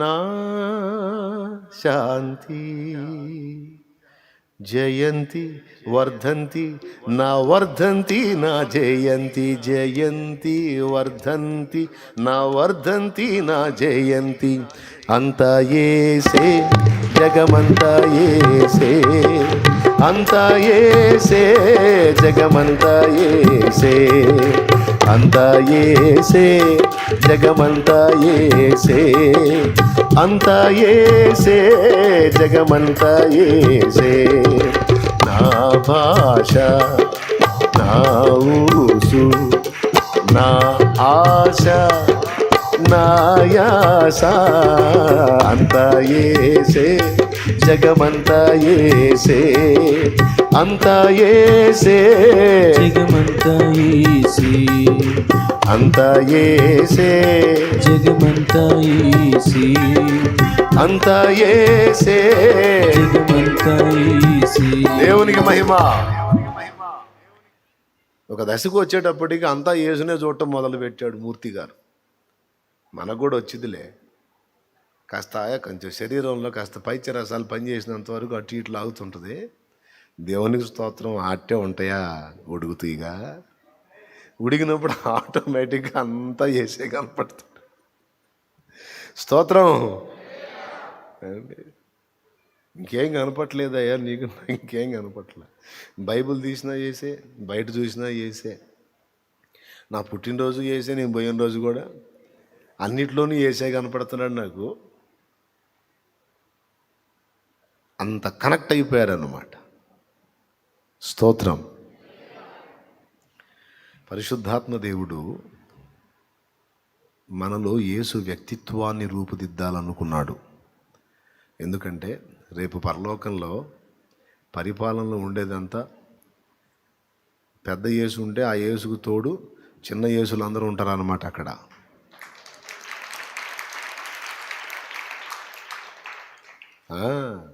అక్కడ ఉండేవాళ్ళంతా చిన్న యేసులే. ఆ యేసు చేత విమోచింపబడి, ఆ యేసు రక్తము చేత కాపాడబడి, ఆ యేసు రక్తము చేత రక్షింపబడి, ఆ యేసు విజ్ఞాపన ద్వారా పంపబడిన పరిశుద్ధాత్మ చేత చెక్కబడి, యేసు పోలికను, యేసు స్వభావమును, యేసు వ్యక్తిత్వమును ధరించుకున్నటువంటి భక్త శ్రేష్ఠులు, భక్తులు అందరూ ఏమైపోతారు? ఆయన అనేక సహోదరులలో జ్యేష్ఠుడు, ఆయన పెద్ద యేసు, ఇక మిగిలిన వాళ్ళందరూ చిన్న యేసులే. ఆ యేసు వ్యక్తిత్వం రానోడు, ఆ యేసు వ్యక్తిత్వాన్ని పొందలేనోడు ఆడికి వస్తాడో రాడో కూడా డౌటే. స్తోత్రం. పరిశుద్ధాత్మ దేవుడు పూనుకున్నాడు. ఇప్పుడు అన్ని నామాల కంటే పైనామం ఆయన దుంచాడు కదా, మనకు ఒక నోట్స్ లాగా యేసునే ఇచ్చాడు కదా, యేసుని ఆరాధించమన్నాడు కదా, ప్రేమించమన్నాడు కదా, సన్నుతి చేయమన్నాడు కదా. ఎందుకు? మనం ఎవరినైనా ప్రేమించామంటే ఆటోమేటిక్గా ఆ వ్యక్తిని అనుకరించడం మొదలు పెడతాం. మనకు తెలియకుండానే ఆ లక్షణాలు వచ్చేస్తాయి మనకి. అందుకే యేసుని సన్నుతి చేయటానికి పరిశుద్ధాత్మ ఎప్పుడు మనల్ని రేపుతూ ఉంటాడు. యేసును ఘనంగా మనకు చూపిస్తూ ఉంటాడు. యేసు వ్యక్తిత్వ సౌందర్యాన్ని వర్ణించి తన దాసుల ద్వారా మనకు అందిస్తూ ఉంటాడు. ఇప్పుడు మనకి మెయిన్ బాగా మనకి ప్రియమైన వాడు ఎవరు? మీకెవరో చెప్పండి. నాకైతే ఇంకంత మించి ఎవరు లేరు. మరి మీకెవరు? యేసయ్యనా? ఎవరు నీ ప్రియుడు? సహోదరుడా, సహోదరి, నీ ప్రాణప్రియుడు. మారు మనసు లేని భర్త ఒక ఆయన భార్యని బోరు దగ్గరికి నీళ్ళు కూడా బానేడంట. బోరింగ్ దగ్గరికి అనుమానం. ఆయనే నీళ్ళు కూడా తెచ్చి ఇంట్లో పెడతాడు. ఆమె రహస్య విశ్వాసి. ఆమె యేసుప్రభుని తెలుసుకొని చిన్నగా యేసుప్రభుని నమ్ముకొని యేసు ప్రభు ఈయన కాస్త ఏదన్నా బయటికి వెళ్ళినప్పుడు అట్టెట్లు వెళ్ళినప్పుడు జాబ్కి వెళ్ళినప్పుడు సందు చూసుకొని దేవుని సన్నిధికి వెళ్ళి ప్రార్థన చేసుకొని వస్తుంది. రహస్య విశ్వాస అన్నమాట. ఏసైతో బాగా డీప్లోకి వెళ్ళిపోయింది. ఏసైతో ఈయనకి ఏసు అంటే పడదు. ఏసంటే కాదు, అసలు ఏ నరుణ్ణి ఒప్పుకోడు, ఏ పురుషుడిని ఒప్పుకోడు. భార్య ప్రేమికుడు అన్నమాట. ఆమె బంగారం, ఆమె ఆస్తి ఆయనకి, అంత ప్రేమ. ఓ రోజు ఇద్దరు కూర్చొని సరదాగా మాట్లాడితే, ఇదిగో పాట పాడవాయి అన్నాడంట. పాట పాడన్నాడంట. పాట పాడంటే నేను అప్పుడప్పుడు కాస్త ప్రార్థన చేసుకుంటాను, నీకు తెలుసు కదా. పాట పాడమంటే వేరే వ్యవహారం చెబుతావు ఏంది? నాకు వచ్చిన దేవుడు పాట పాడతా అన్నాడు. సరే నువ్వు ఎవరితో కొలదు పాడు, పాట పాడితే బాగుంటుందని నేను పాడమన్నా. సరిగా పాట ఎత్తుకుంది. ఏం పాట అనుకున్నావు? ఎంతో సుందరుడమ్మ తాను, నేనెంతో మురిసిపోయాను, ఎంతో సుందరుడమ్మ తాను. ఈ బోరింగ్ దగ్గరికే నీళ్ళకి పోనీడు. ఎందుకు? ఎవడన్నా చూస్తాడేమో ఏమోనని. అట్లాంటిది ఇంట్లోనే కూర్చొని ఎవరినో ఎంతో సుందరుడమ్మ తాను అంటే ఈయన లేచి ఆగాగు, కష్టపడి చాకిరీ చేసుకొచ్చి నీకు కూడు పెడుతుంది నేను, వస్త్రాలు వేస్తుంది నేను, నీకు కావాల్సిన సమస్తం ఇంట్లో కూర్చోబెట్టి దున్నపోతులాగానే చూసుకుంటుంది నేను. ఇన్ని చేస్తుంటే ఎవరినో పట్టుకొని ఎంతో సుందరుడా నువ్వు మురిసిపోతున్నావా అని దవిది బాధాడంట. విచిత్రం ఏంటంటే నిజంగా జరిగింది ఇది. స్తోత్రం. హలే. ఇందాక నీ ప్రాణప్రియుడు ఎవరు అంటే యేసు అంట. యేసు నీ ప్రాణప్రియుడా? మరి నా సంగతి ఏంటంటాడేమో. మరి యేసు ఎందుకు ప్రియుడంటే నా సృష్టికర్త ఆయన. తల్లి ఆయనే, తండ్రి ఆయనే, తల్లి ఆయనే, తండ్రి ఆయనే, లాలించును పాలించును, లాలించును పాలించును. ఎవరు నన్ను చేయి విడచిన యేసు చేయి విడువడు, ఎవరు నన్ను చేయి విడచిన యేసు చేయి విడువడు. దేవునికి స్తోత్రం. అందరూ మాటిచ్చి మధ్యలోనే రద్దు చేసుకుంటారు. యేసు వదలడు. సృష్టించినవాడు, పోషించేవాడు, సమయం ఆసన్నమైనప్పుడు తీసుకునేవాడు, నిత్యత్వం అంతా తన యొద్ద నన్ను స్థిరంగా నిలిపేవాడు యేసు. కాబట్టి ఆయనే నాకు ముఖ్యం, నా హీరో. యేసు లేకపోతే నా బతుకే జీరో. పరిశుద్ధాత్ముడు యేసును హైలైట్ చేసి చూపిస్తూ ఉంటాడు మనకి. స్తోత్రం చెప్పమా. ఆయన హైలైట్ చేసి చూపిస్తూ ఉంటాడు పరిశుద్ధాత్మ దేవుడు. ఎందుకంటే ఆయనను అనుసరించాలి, ఆయన వ్యక్తిత్వం మనలో ఏర్పడాలి. మీరు కూడా యేసుని బాగా చదవండి. బైబిల్ గ్రంథంలో యేసయ్య వ్యక్తిత్వాన్ని మళ్ళా చదవాలి. 4 సువార్తల్లో యేసుని గురించి ఉంటుంది. బాగా చదవాలి యేసుని, అవసరం. ఆ వ్యక్తిత్వమే దిగాలి మనలోకి. అది దేవుని ప్లాన్. దేవస్వభావమందు మనం పాలివారం కావాలి. పరిశుద్ధాత్మ దేవుడు పనికి పూనుకున్నాడు. ఇక ఏమేమి ఉన్నాయి అందులో లక్షణాలు అనేది కింద ఆ లిస్ట్ మొత్తం చెప్పేశాడండి. అది ఒకసారి చూడండి.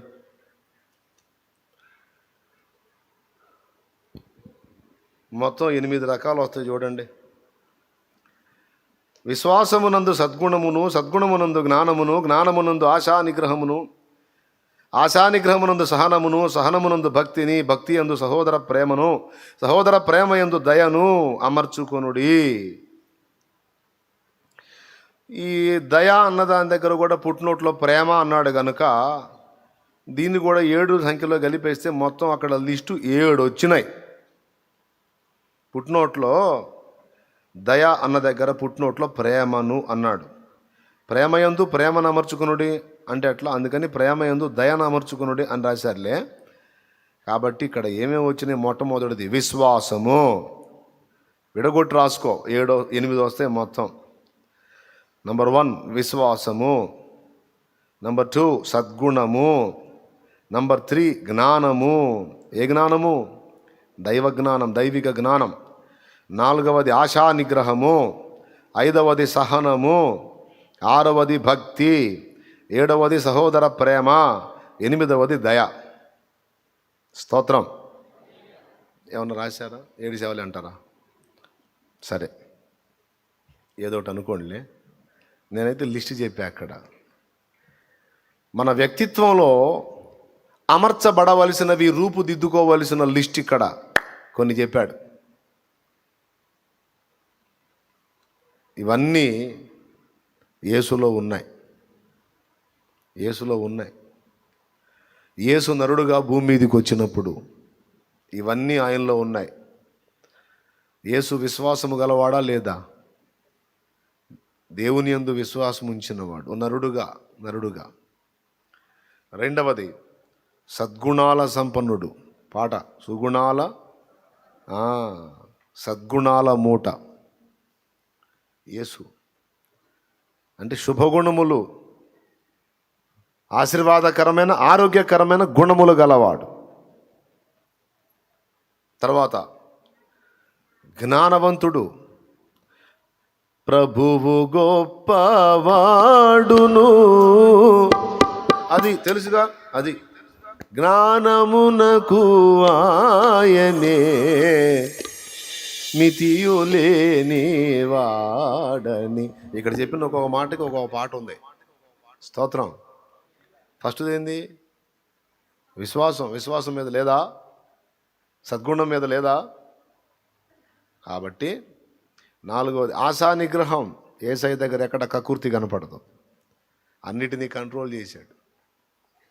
మన ప్రధాన యాజకుడు మన బలహీనతలలో సహానుభవం లేనివాడు కాడు గాని, హెబ్రీ పత్రిక 4:15, ఆయన మన వలె సమస్త విషయములలో శోధింపబడిననో పాపము లేనివాడుగా ఉండెను. అది సంగతి. ఆశా నిగ్రహాన్ని కలిగి ఉన్నాడు యేసు. 5వది ఇక సహనానికి మారు పేరు. ఎంత సహనం. 6వది భక్తి.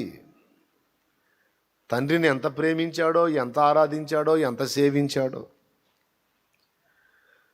ఇలా బ్రతుకంతయు ప్రార్థన, ప్రభు యేసునకు సిలువే తన ప్రార్థన.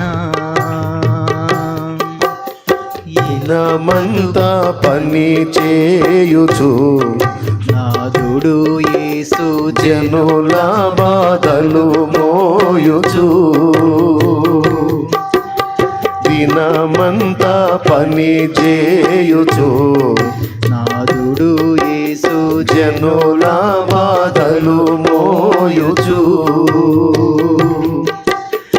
ఇనుడు మరుగవు వేళ జనకుని కడకేగి. ఇనుడు మరుగవు వేళ జనకుని కడకేగి. మనసారా విశ్రాంతి అనుభవించిన స్థలము. కరుణా పీఠము చేరరే, దేవుని కృప చరణాస్థలిని చేరరే. స్తోత్రం. దినమంతా దైవ చిత్తం నెరవేర్చడానికి శ్రమపడి సాయంత్రానికి మళ్ళా తండ్రి దగ్గరికి వెళ్ళిపోయి తండ్రిని సన్నుతించేవాడు. యేసయ్య తండ్రిని స్తుతించాడా? ఆరాధించాడా?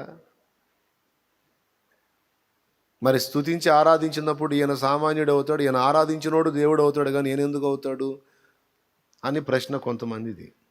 బాబు, మహిమ వదిలి భూమి మీదికి రాక మునుపు ఆయన దేవునితో కూడా సమానముగా ఉన్నవాడే.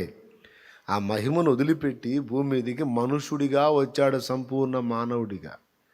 వచ్చినప్పుడు సంపూర్ణ మానవుడిగా ఉన్నప్పుడు తప్పకుండా పరలోక తండ్రిని ఒక మానవుడిగానే ఘనపరిచాడు, మహిమపరిచాడు, ఆరాధించాడు, భక్తి చేశాడు, విశ్వసించాడు. స్తోత్రం, హల్లెలూయా. మళ్ళా ఇక్కడ యాగం అయిపోయిన తర్వాత మళ్ళా తండ్రి కుడి పార్శ్వమున కూర్చున్నాడు. గెత్సమనే తోటలో యోహాను 17లో చెప్పాడు కదా, లోకము పుట్టక మునుపు నీ యొద్ద నాకెట్టి మహిమ గలదో అట్టి మహిమతో మళ్ళీ నన్ను మహిమపరచమన్నాడు కదా. అది ప్రారంభంలో ఆయన దేవునితో కూడా సమానముగా ఉన్నవాడే. తర్వాత ఏం చేశాడు చెల్లి? మహిమను వదిలిపెట్టి భూమి మీదకి వచ్చి మట్టి లోకంలో మట్టి మనుషునిగా పుట్టి పెరిగి ఒక మనిషిగానే దేవుణ్ణి ఆరాధించి, విశ్వసించి, సన్నుతించి, తండ్రి నీకు కృతజ్ఞతాస్తుతులు అన్నాడు ఒక చోట. లాజరు దగ్గర నిన్ను స్తుతించుచున్నాను అన్నాడు. గెత్సెమనేకి వెళ్ళబోయేటప్పుడు ఒలీవల కొండ దగ్గర పాట పాడారు. స్తోత్రం. మనలాగా స్తుతించాడు, భక్తి చేశాడు, ప్రార్థించాడు, మహిమపరిచాడు తండ్రిని. నాదేం లేదు అంతా ఆయనదే అని అంటూ తాను ఒక మనుషునిగా చూపించుకొని తండ్రిని మహిమపరిచాడు. తాను దేవుడై ఉండి, దేవునిలో ఒక భాగమై ఉండి, తనను తానంత తగ్గించుకున్నందుకు తండ్రి ఏం చేశాడో తెలుసా? అన్ని నామముల కంటే పైనామం యేసుకి ఇచ్చేశాడు. అది అర్థమైందా? అంత మహిమ కలిగిన వాడు దేవుడై ఉండి మట్టి లోకంలో మనుషుడిగా పుట్టినందుకు ఎంత కంట్రోల్గా జీవించాడో చూడండి. కాబట్టి భూమి మీద ఉన్నప్పుడు ఆయన మనుషుడు. భూమి మీద మనుషునిగా పుట్టక మునుపు అలాగే పుట్టి ప్రాణం పెట్టి తిరిగి లేచిన తర్వాత కూడా దేవనరుడు. ఆయన అలా ఉంటేనే ఇక్కడ మనతోనూ అక్కడ ఆయనతోనూ సాధ్యమైంది, అటు తండ్రితోనూ ఇటు పిల్లలతోనూ. స్తోత్రం. అసలు ఇంకొక వింతైన విషయం చెప్తా. అసలు యేసయ్య దేవుడు కాదు, అసలు మనందరినీ దైవాలు చేయాలనేది అసలు సంకల్పం బ్రదర్. ఒక మొక్కలో చెప్పాలంటే ఏంది, మనం దైవాలా? మనం దైవాలు కాదు బ్రదర్. దెయ్యాలంటే సెట్ అయిద్దాము. మనము మన బుద్ధి, మన వ్యవహారం, మన దూలగొండి వ్యవహారం, మనం దైవాలా? నన్ను అచ్చు తప్పు పడ్డట్టుంది. దయ్యాలు అంటే బాగుంటుంది. చూడు 82వ కీర్తనలో ఒకసారి చూడు. 82వ కీర్తన 6 అనుకుంటా. చూడు తల్లి, 6ఏనా? చూడు. ఏ స్తోత్రం. 82వ కీర్తన 6వ వచనం, మీరు దైవములనియు మీరందరూ సర్వోన్నతుని కుమారులనియు నేనే. అది సర్వోన్నతుని కుమారులు దైవములు. ఆయన దేవుడు గనుక ఆయన పిల్లలు దయములా దైవములా?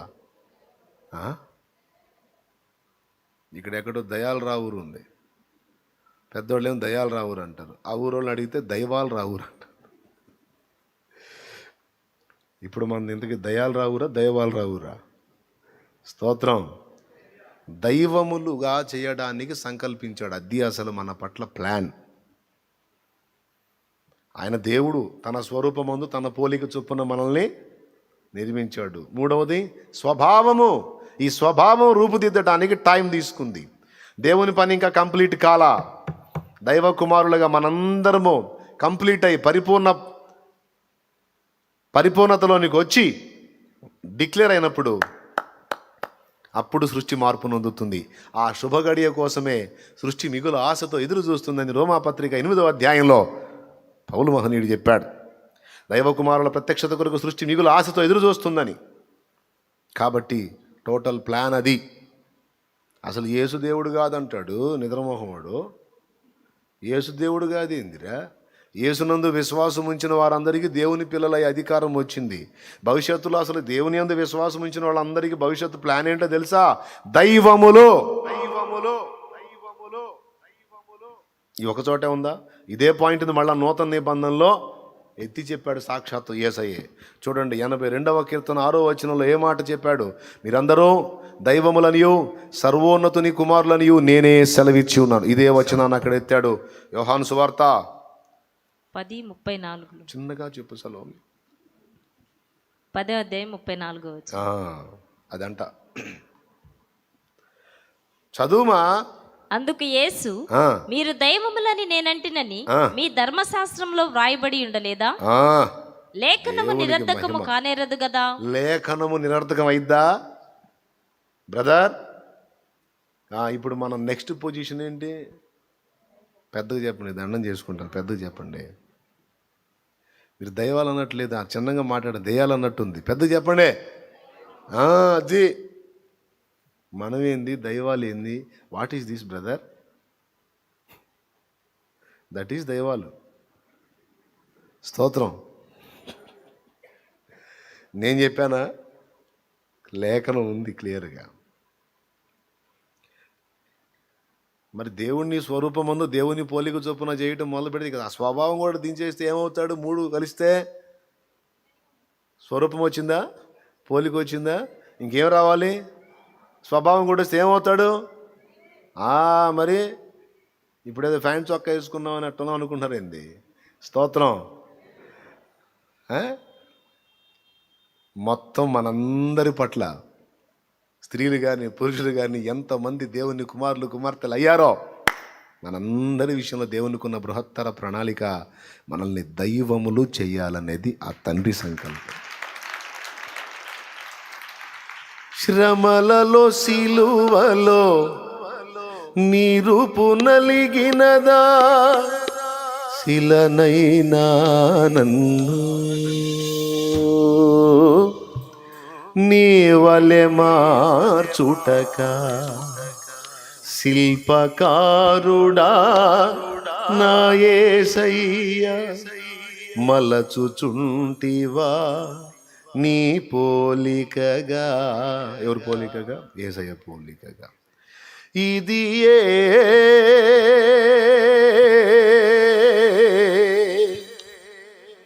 రాగం చూడవాకండి, మాట గుర్తుపెట్టుకోండి. నాయడ నీకున్న నిత్య సంకల్పమా, నాయడ నీకున్న నిత్య సంకల్పమా. అమ్మ బాబోయ్, ఏం సంకల్పం తండ్రి నీకు నా పట్ల? శిలనైనా నన్ను నీ వలె మార్చుటక. భక్తులందరూ పాడారు. ఇదా అసలు ప్లాను? అర్థం చేసుకోలేక ఎంత ఇబ్బంది పెట్టానయ్యా నిన్ను.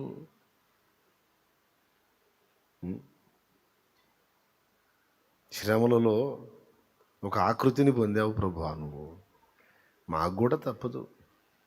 సోదరులారా, ఈరోజు మనం ఎదుర్కొంటున్న ప్రతి పరిస్థితి మనల్ని దేవుని వ్యక్తిత్వంలోకి రూపుదిద్దటానికే ఏర్పడుతుంది. చెప్తున్నా కదా, ఆ మహనీయుని సుందర వ్యక్తిత్వం, ఆ సుందరాకృతి మనలోకి తేవడానికి దేవుడు అనుమతిస్తున్నాడు అన్ని. స్తోత్రం. మరి ఇప్పుడు చెప్పిన శుభగుణాలన్నీ మనలోకి రావాలంటే ఆల్రెడీ దుర్గుణాల మూటలాగా ఉన్నాం మనం. ఆదాము ఫస్ట్ పుట్టినప్పుడు ఏ స్వభావంతో పుట్టాడు? నా పోలిక స్వరూపమే సుమి, మానవ స్వభావం.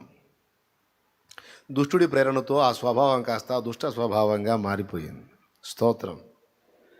అక్కడి నుంచి ఇక దుష్ట స్వభావం బయలుదేరింది. అవునా? మానవ స్వభావం దుష్ట ప్రేరణకు లొంగి దుష్ట స్వభావంగా మారింది. ఓకే, ఇప్పుడు ఈ మానవ స్వభావాన్ని దుష్ట స్వభావాన్ని రెండింటిని అధిగమించి దైవ స్వభావంలోకి తీసుకెళ్తున్నాడు. స్తోత్రం. అది అసలు ప్లాన్ అంతా, అది జరుగుతున్న ఫైట్ అది.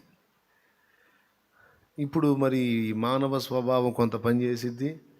వాడొకడు ఉన్నాడుగా లూసిగాడు, వాడి దరిద్రం కొంత పని చేసిద్ది ఈ శరీరంలో. అర్థమైందా? ఎవడు వాడు? మిస్టర్ లూసి, మన విలన్ వాడు. దేవునికి స్తోత్రం. వాడు దరిద్రం కొంచెం మనకి తగిలిచ్చాడు కదా, వాడి తిరుగుబాటుతనం ఇవన్నీ నిండిపోయి ఉంది దేహం, కల్మషాలకు నిలయంగా. కలుషదోష పాశములే. ఏం పాట శ్యామ్? శ్యామ్ ఏం పాట? పాపం నేను మధ్యలో ఎత్తుకుంటా. శ్యామ్ ఏం దేవులాడుతాడు, వీడు ఏం పాట పాడుతున్నాడు?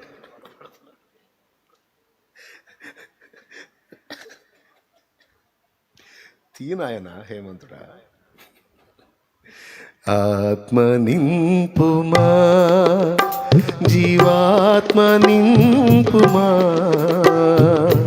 పరమ పావనాత్మ నీదు వరము నీయుమా. ఆత్మ నింపుమా,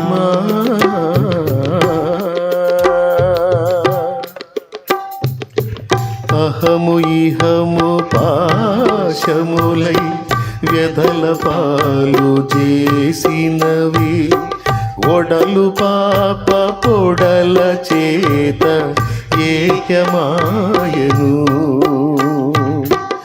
అహము ఇహము పాశములై వ్యధల పాలు చేసినవి, ఒడలు పాప పొడల చేత ఏకమాయను.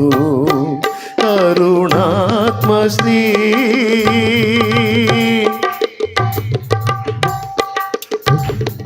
ఇక్కడ అంటాడనమాట, అహము ఇహము పాశములై వ్యధల పాలు చేస్తే ఒడలు పాప పొడల చేత ఏహ్యమాయను. అసహ్యమైపోయింది. ఒళ్ళు పాప పొడల చేత అంటే అట్లాగ అయిపోయింది నాయన. ఒడలు పాప పొడల చేత ఏహ్యమాయను. ఇప్పుడు మన మీద పని పెట్టుకున్నాడు. ఇప్పుడు ఈ దుర్గుణాల మూటనే సద్గుణాలతో నింపాలని. అవునా? గడ్డలు తీసేయాలంటే ఏం చేయాలి?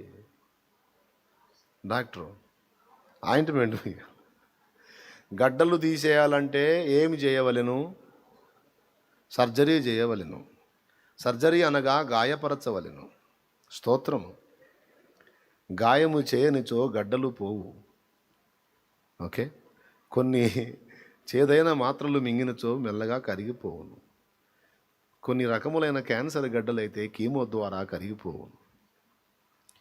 ఆపరేషన్ చేయదగ్గ గడ్డలైతే తప్పనిసరిగా వైద్యుడు ఆపరేషన్ చేసి తీస్తాడు. కీమో అంటే ఊరకలేదు, అది బాధే, బాడీ మొత్తం ఉడికిపోతుంది. స్తోత్రం. అలాగే మామూలు గడ్డలైనా సరే సర్జరీ తప్పదు. సో గడ్డ అంటే గాయం తప్పదు దాదాపు. అట్లాగే ఈ దుర్గుణాల మూటగా అయిపోయినటువంటి మనలో ఉన్నటువంటి ఈ సంగతులన్నిటినీ ఖాళీ చేయించి తన సద్గుణాలను నింపాలి. అందుకే ఇప్పటికే చాలా సర్జరీలు జరిగినాయి మనకి, ప్లాస్టిక్ సర్జరీలాగా. స్తోత్రం. ఒక టైపులో ఉన్న ముఖాకృతిని ఇప్పుడు ఒక టైపు షేపులో తెస్తున్నాడు మెల్లమెల్లగా. దీన్ని ఉటంకించి ఆ పాట పాడుకున్నాం మనం. కాల్చబడకపోతే స్వర్ణం విలువ పొందలేదు, చీల్చబడకపోతే మేఘం వర్షాన్ని ఇవ్వదు, దున్నబడకపోతే వస్తే పాడండి గట్టిగా, చెక్కబడకపోతే శిల్పం కాదు, శ్రమల కొలిమిలో కాలకపోతే.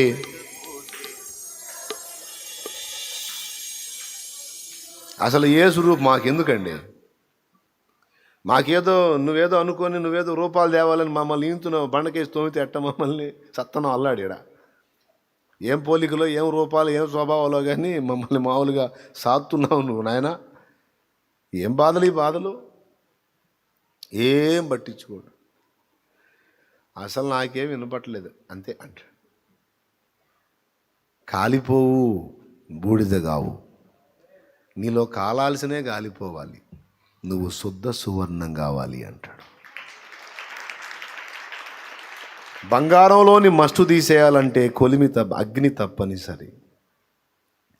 వెండి నిర్మలం చేయాలంటే అగ్ని తప్పనిసరి.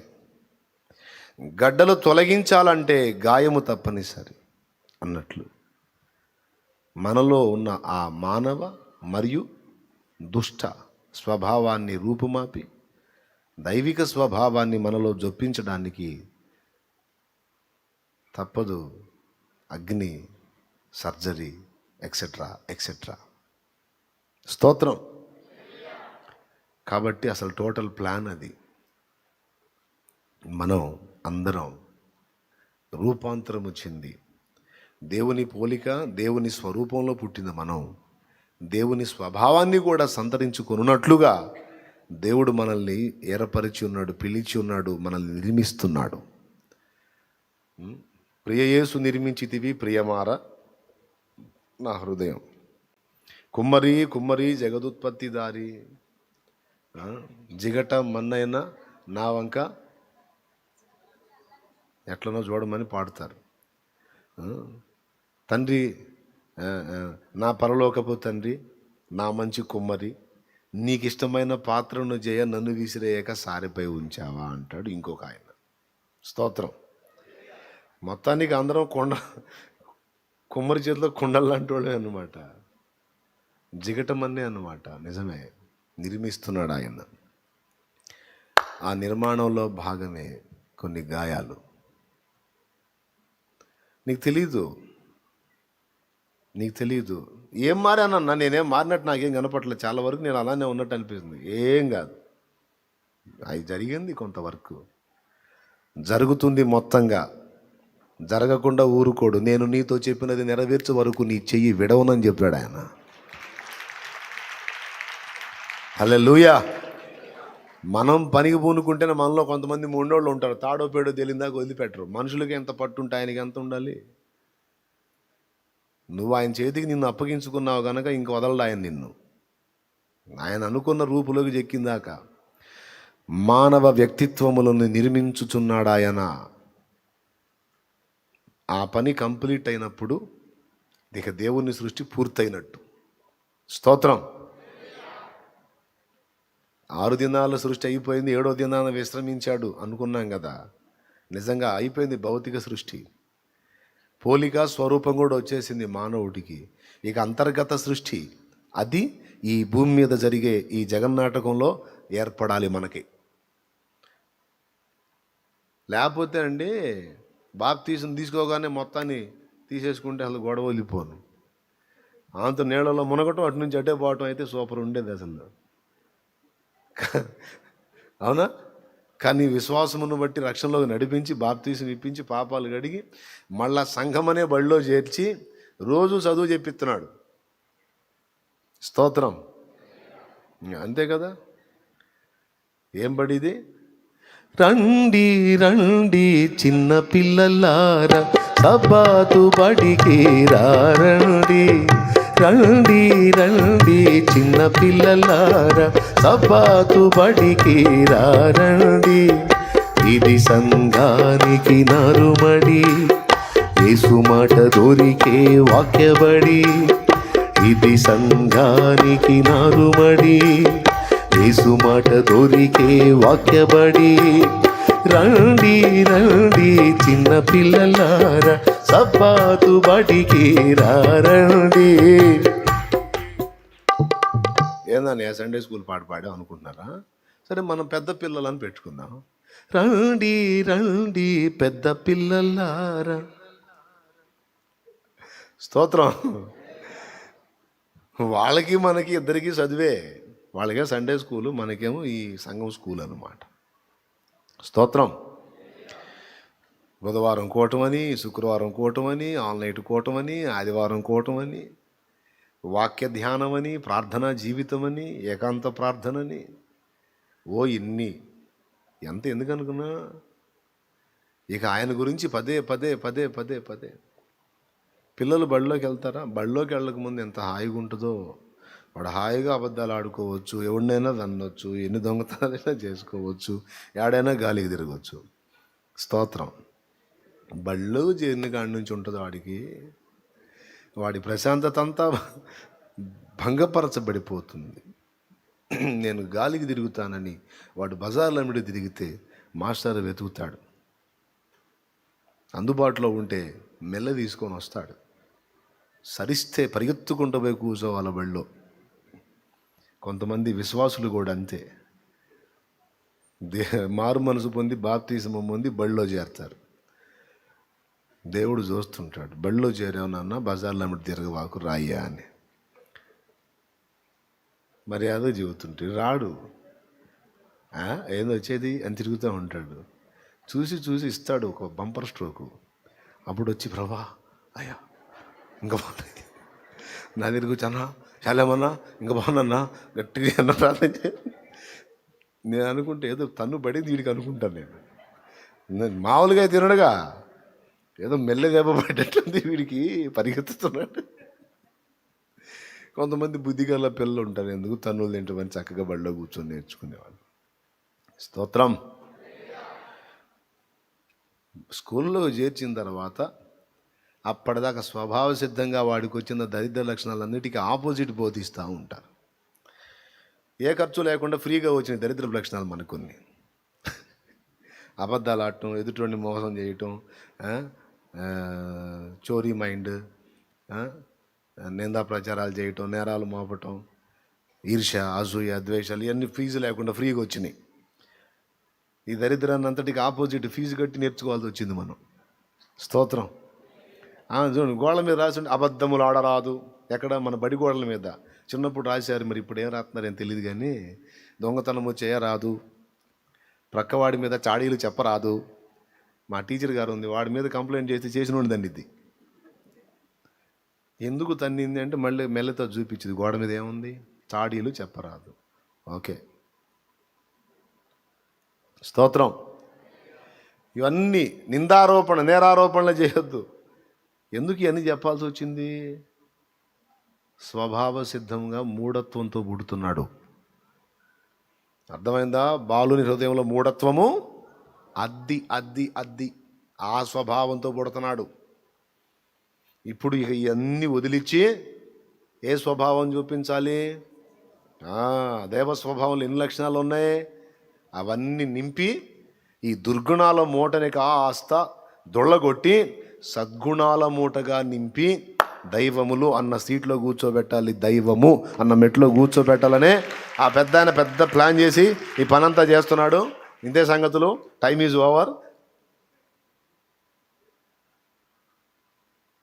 ఏంది అడుగుతున్నారు? అందుకోసమే మన జీవితంలో జరుగుతున్న పరిస్థితులు, పర్యావసానాలన్నీ కూడా అయ్యే. మానవ వ్యక్తిత్వాలను దేవుడు నిర్మిస్తున్నాడు. దానికోసం తప్పనిసరి పరిస్థితుల్లో కొన్ని చేదైన అనుభవాలు రాణిస్తాడు, కొన్ని మధురమైన అనుభవాలు, కొన్ని ఇబ్బంది కొలిమి.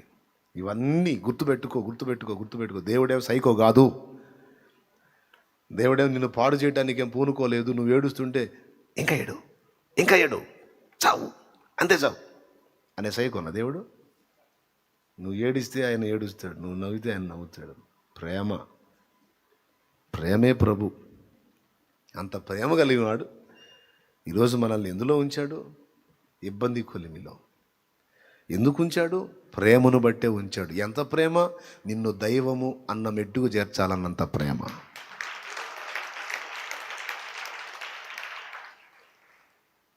ఈ వ్యక్తిత్వంలో ఈ శుభ లక్షణాలన్నీ రావాలని 8 లక్షణాలు ఇక్కడ రాశాడు. అందులో విశ్వాసం ఒకటి, సద్గుణం ఒకటి, జ్ఞానం ఒకటి, ఆశానిగ్రహం ఒకటి, సహనం ఒకటి, భక్తి, సహోదర ప్రేమ, దయ. ఒక్కొక్క దాన్ని వర్ణిస్తే ఎంత సమయమైనా కావచ్చు. దాదాపు మీ అందరికీ అవగాహన ఉంది. కొంచెం ఆ పాయింట్ను బట్టి కొంచెం ధ్యానించుకోండి. ఇంటికి వెళ్ళి ఇప్పటి వరకు మీలో ఎంతవరకు అవి ఏర్పడ్డాయో చూసుకోండి. ఇంకా ఎన్ని ఏర్పడవలసి ఉందో గమనించుకోండి. ఇంత పనుంది కాబట్టే బాప్తీసం ఇచ్చి బడిలో చేర్చాడు కానీ పైకి తీసుకెళ్ళాల. ఇంకా వేరే ఏర్పాటు ఏమి లేకపోతే మునినట్టు ఇంకా కనపడేవాడు కాదు. స్తోత్రం. మనకి పెద్ద గొడవ ఉండేది కాదు. కానీ బాప్తీసం ద్వారా కడిగి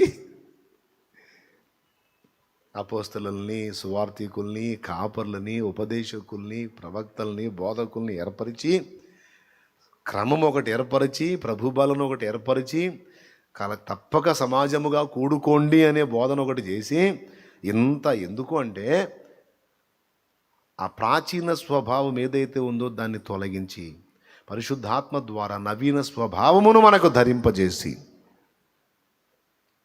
మనల్ని సంపూర్ణులుగా చేయటానికి దేవుడు ఇంత కార్యక్రమం పెట్టాడు. ఇక సంపూర్ణతలోకి ఎప్పుడు వస్తావు, ఎంత టైం తీసుకుంటావు అనేది నీ వ్యక్తిత్వాన్ని బట్టి ఉంటుంది, నువ్వు లోబడేదాన్ని బట్టి ఉంటుంది. కొంతమంది మొండి శాలితీలు ఉంటారు, కొంచెం టైం తీసుకుంటుంది. కొంతమంది సులువుగా లోబడే వాళ్ళు ఉంటారు, వెంటనే పరిపూర్ణతలోకి వస్తారు. పరిపూర్ణతలోకి వస్తే వాళ్ళని బట్టి సంతోషపడతాడు, వాళ్ళ రూపాలు చూపించి మరికొంతమందిని ఆ మెట్లో తీసుకొస్తుంటాడు. స్తోత్రం. అర్థమైందా? కాబట్టి ఇప్పుడు మనల్ని దేవుడు అలాగ సిద్ధపరుస్తున్నాడు. అందుకోసమే ఈ సెక్షన్ అంతా ఏర్పాటు చేశాడు. అసలు ఎందుకు ఇదంతా అంటే మనల్ని కాబట్టి అసలు ఎందుకు నేను వచ్చాను భూమి మీదకి, నా పట్ల ఆయనకున్న ఉద్దేశం ఏంటి, అసలు ఏం చేయాలనుకుంటున్నాడు, నా జీవితంలో ఎదురవుతున్న పరిస్థితులన్నిటిని ఎందుకు అనుమతిస్తున్నాడు, అసలు దేవుడు నా నుంచి ఏం కోరుతున్నాడు, ఆయన అనుకున్న ప్రకారం ఏమన్నా రూపాంతరం జరిగిందా నాలో అనేది అన్వేషించుకుంటూ ఆయన అనుకున్న రీతిని మనం ఆయనకి అందుబాటులోకి వెళ్ళటం అనేది గొప్ప సంగతి అయి ఉన్నది, ముఖ్యమైన విషయమై ఉన్నది. నాలో కొన్ని ఏర్పడ్డాయి, మరికొన్ని ఏర్పడవలసి ఉంది. నీలో కొన్ని ఏర్పడ్డాయి, మరికొన్ని ఏర్పడవలసి ఉంది. సులువుగా లోబడితే కొంచెం గాయాలు తగ్గుతాయి, కొంచెం మొరాయిస్తే కొద్ది గాయాలు తప్పవు. ఏ గాయమైనా ప్రేమతోనే, ఏ శ్రమైనా ప్రేమతోనే. నిందను అనుమతించిన, వేదనను అనుమతించిన, వ్యాధిని అనుమతించిన, సమస్యను అనుమతించిన, అప్పును అనుమతించిన, అవమానమును అనుమతించిన, ఊహించని పరిస్థితులలోకి నెట్టేసిన, ఒకటైతే నిజం, ఎందులోకి నెట్టినా చెయ్యి అయితే వదలడు, చెయ్యి అయితే వదలడు, వదలడు, పట్టుకొనే ఉంటాడు.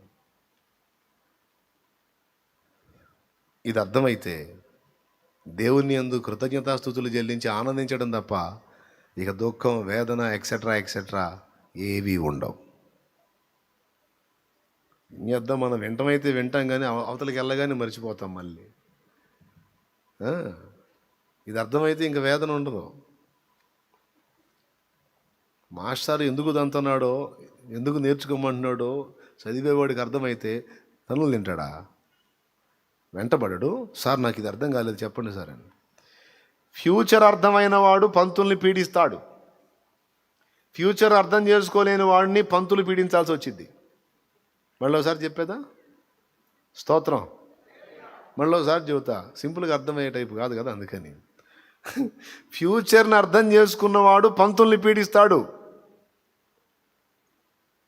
ఫ్యూచర్ అర్థం కాని వాడిని పంతులే పీడించాల్సి వచ్చింది.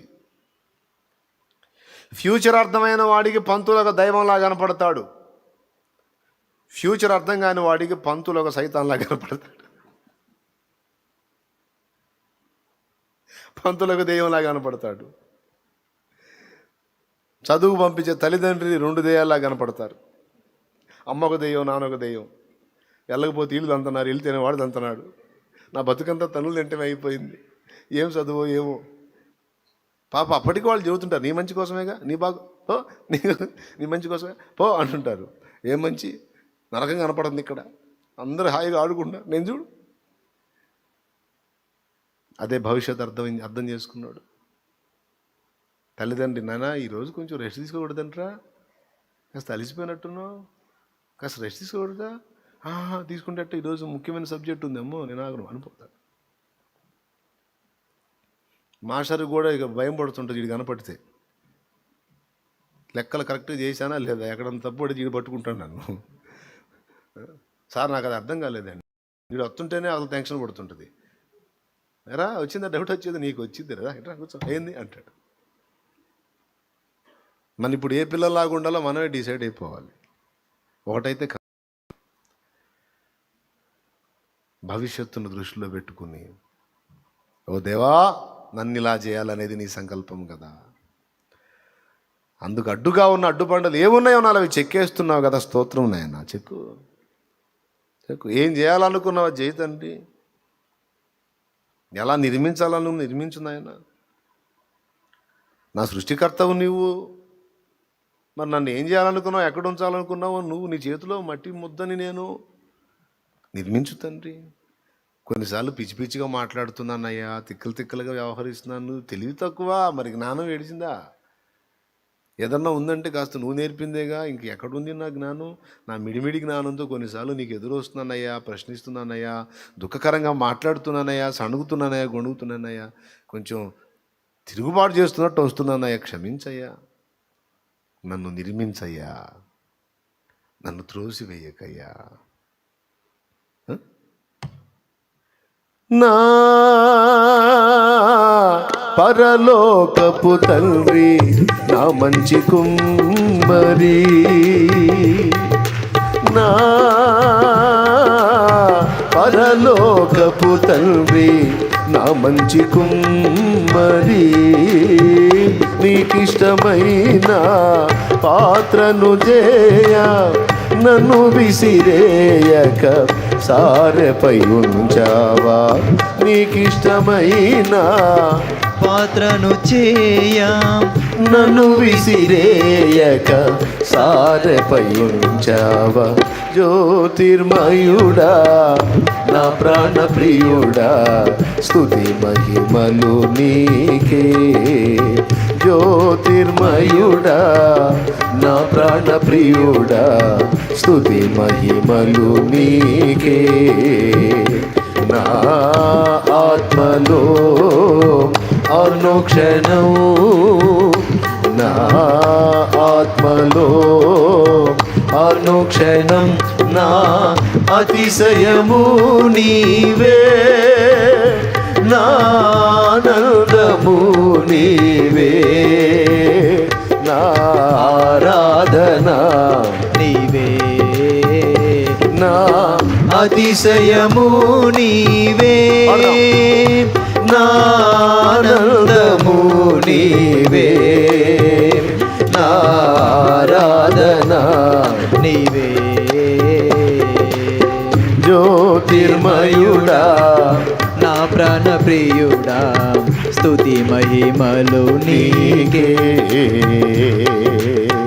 స్తోత్రం. ఓకే, నన్ను ఎందుకు తండ్రి ఒంటరిని చేశావు? నన్ను ఎందుకు తండ్రి ఇలాగ ఉంచావు? నాకెందుకు తండ్రి ఈ జబ్బు అనుమతించావు? నన్ను ఎందుకు తండ్రి ఇంత అప్పుల్లో నెట్టేశావు?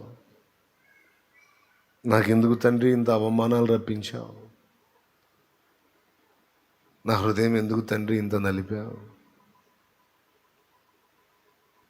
నలుగురు నన్ను చూసి నవ్వుకునేటట్టు నన్ను ఎందుకు తండ్రి ఉంచావు? నాకు ఈ పరిస్థితి ఎందుకు రప్పించావు? నా ఇంట్లో ఇంత కష్టమైన పరిస్థితి ఎందుకు రానిచ్చావు తండ్రి? అల్పకాలంలోనే నాకు వైధవ్యం ప్రాప్తించేటట్టు ఎందుకు చేశావు తండ్రి? నన్ను విధవగా ఎందుకు చేశావు? బాధను అనుభవిస్తున్న మనుషుల హృదయాల్లో కోకొల్లలుగా రగిలే ప్రశ్నలు, దేవుని సమాధానం నిన్ను దైవముగా చేయాలని.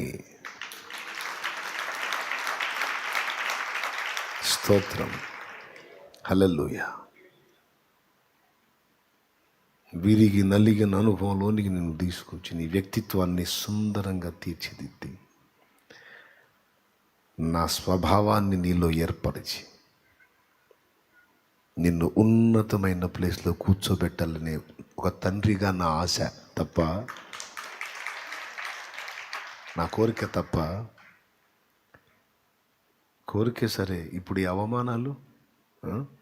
అవమానాలు పొందిన యోసేపు ఎక్కడికి వెళ్ళాడు? ఏమయ్యాడు?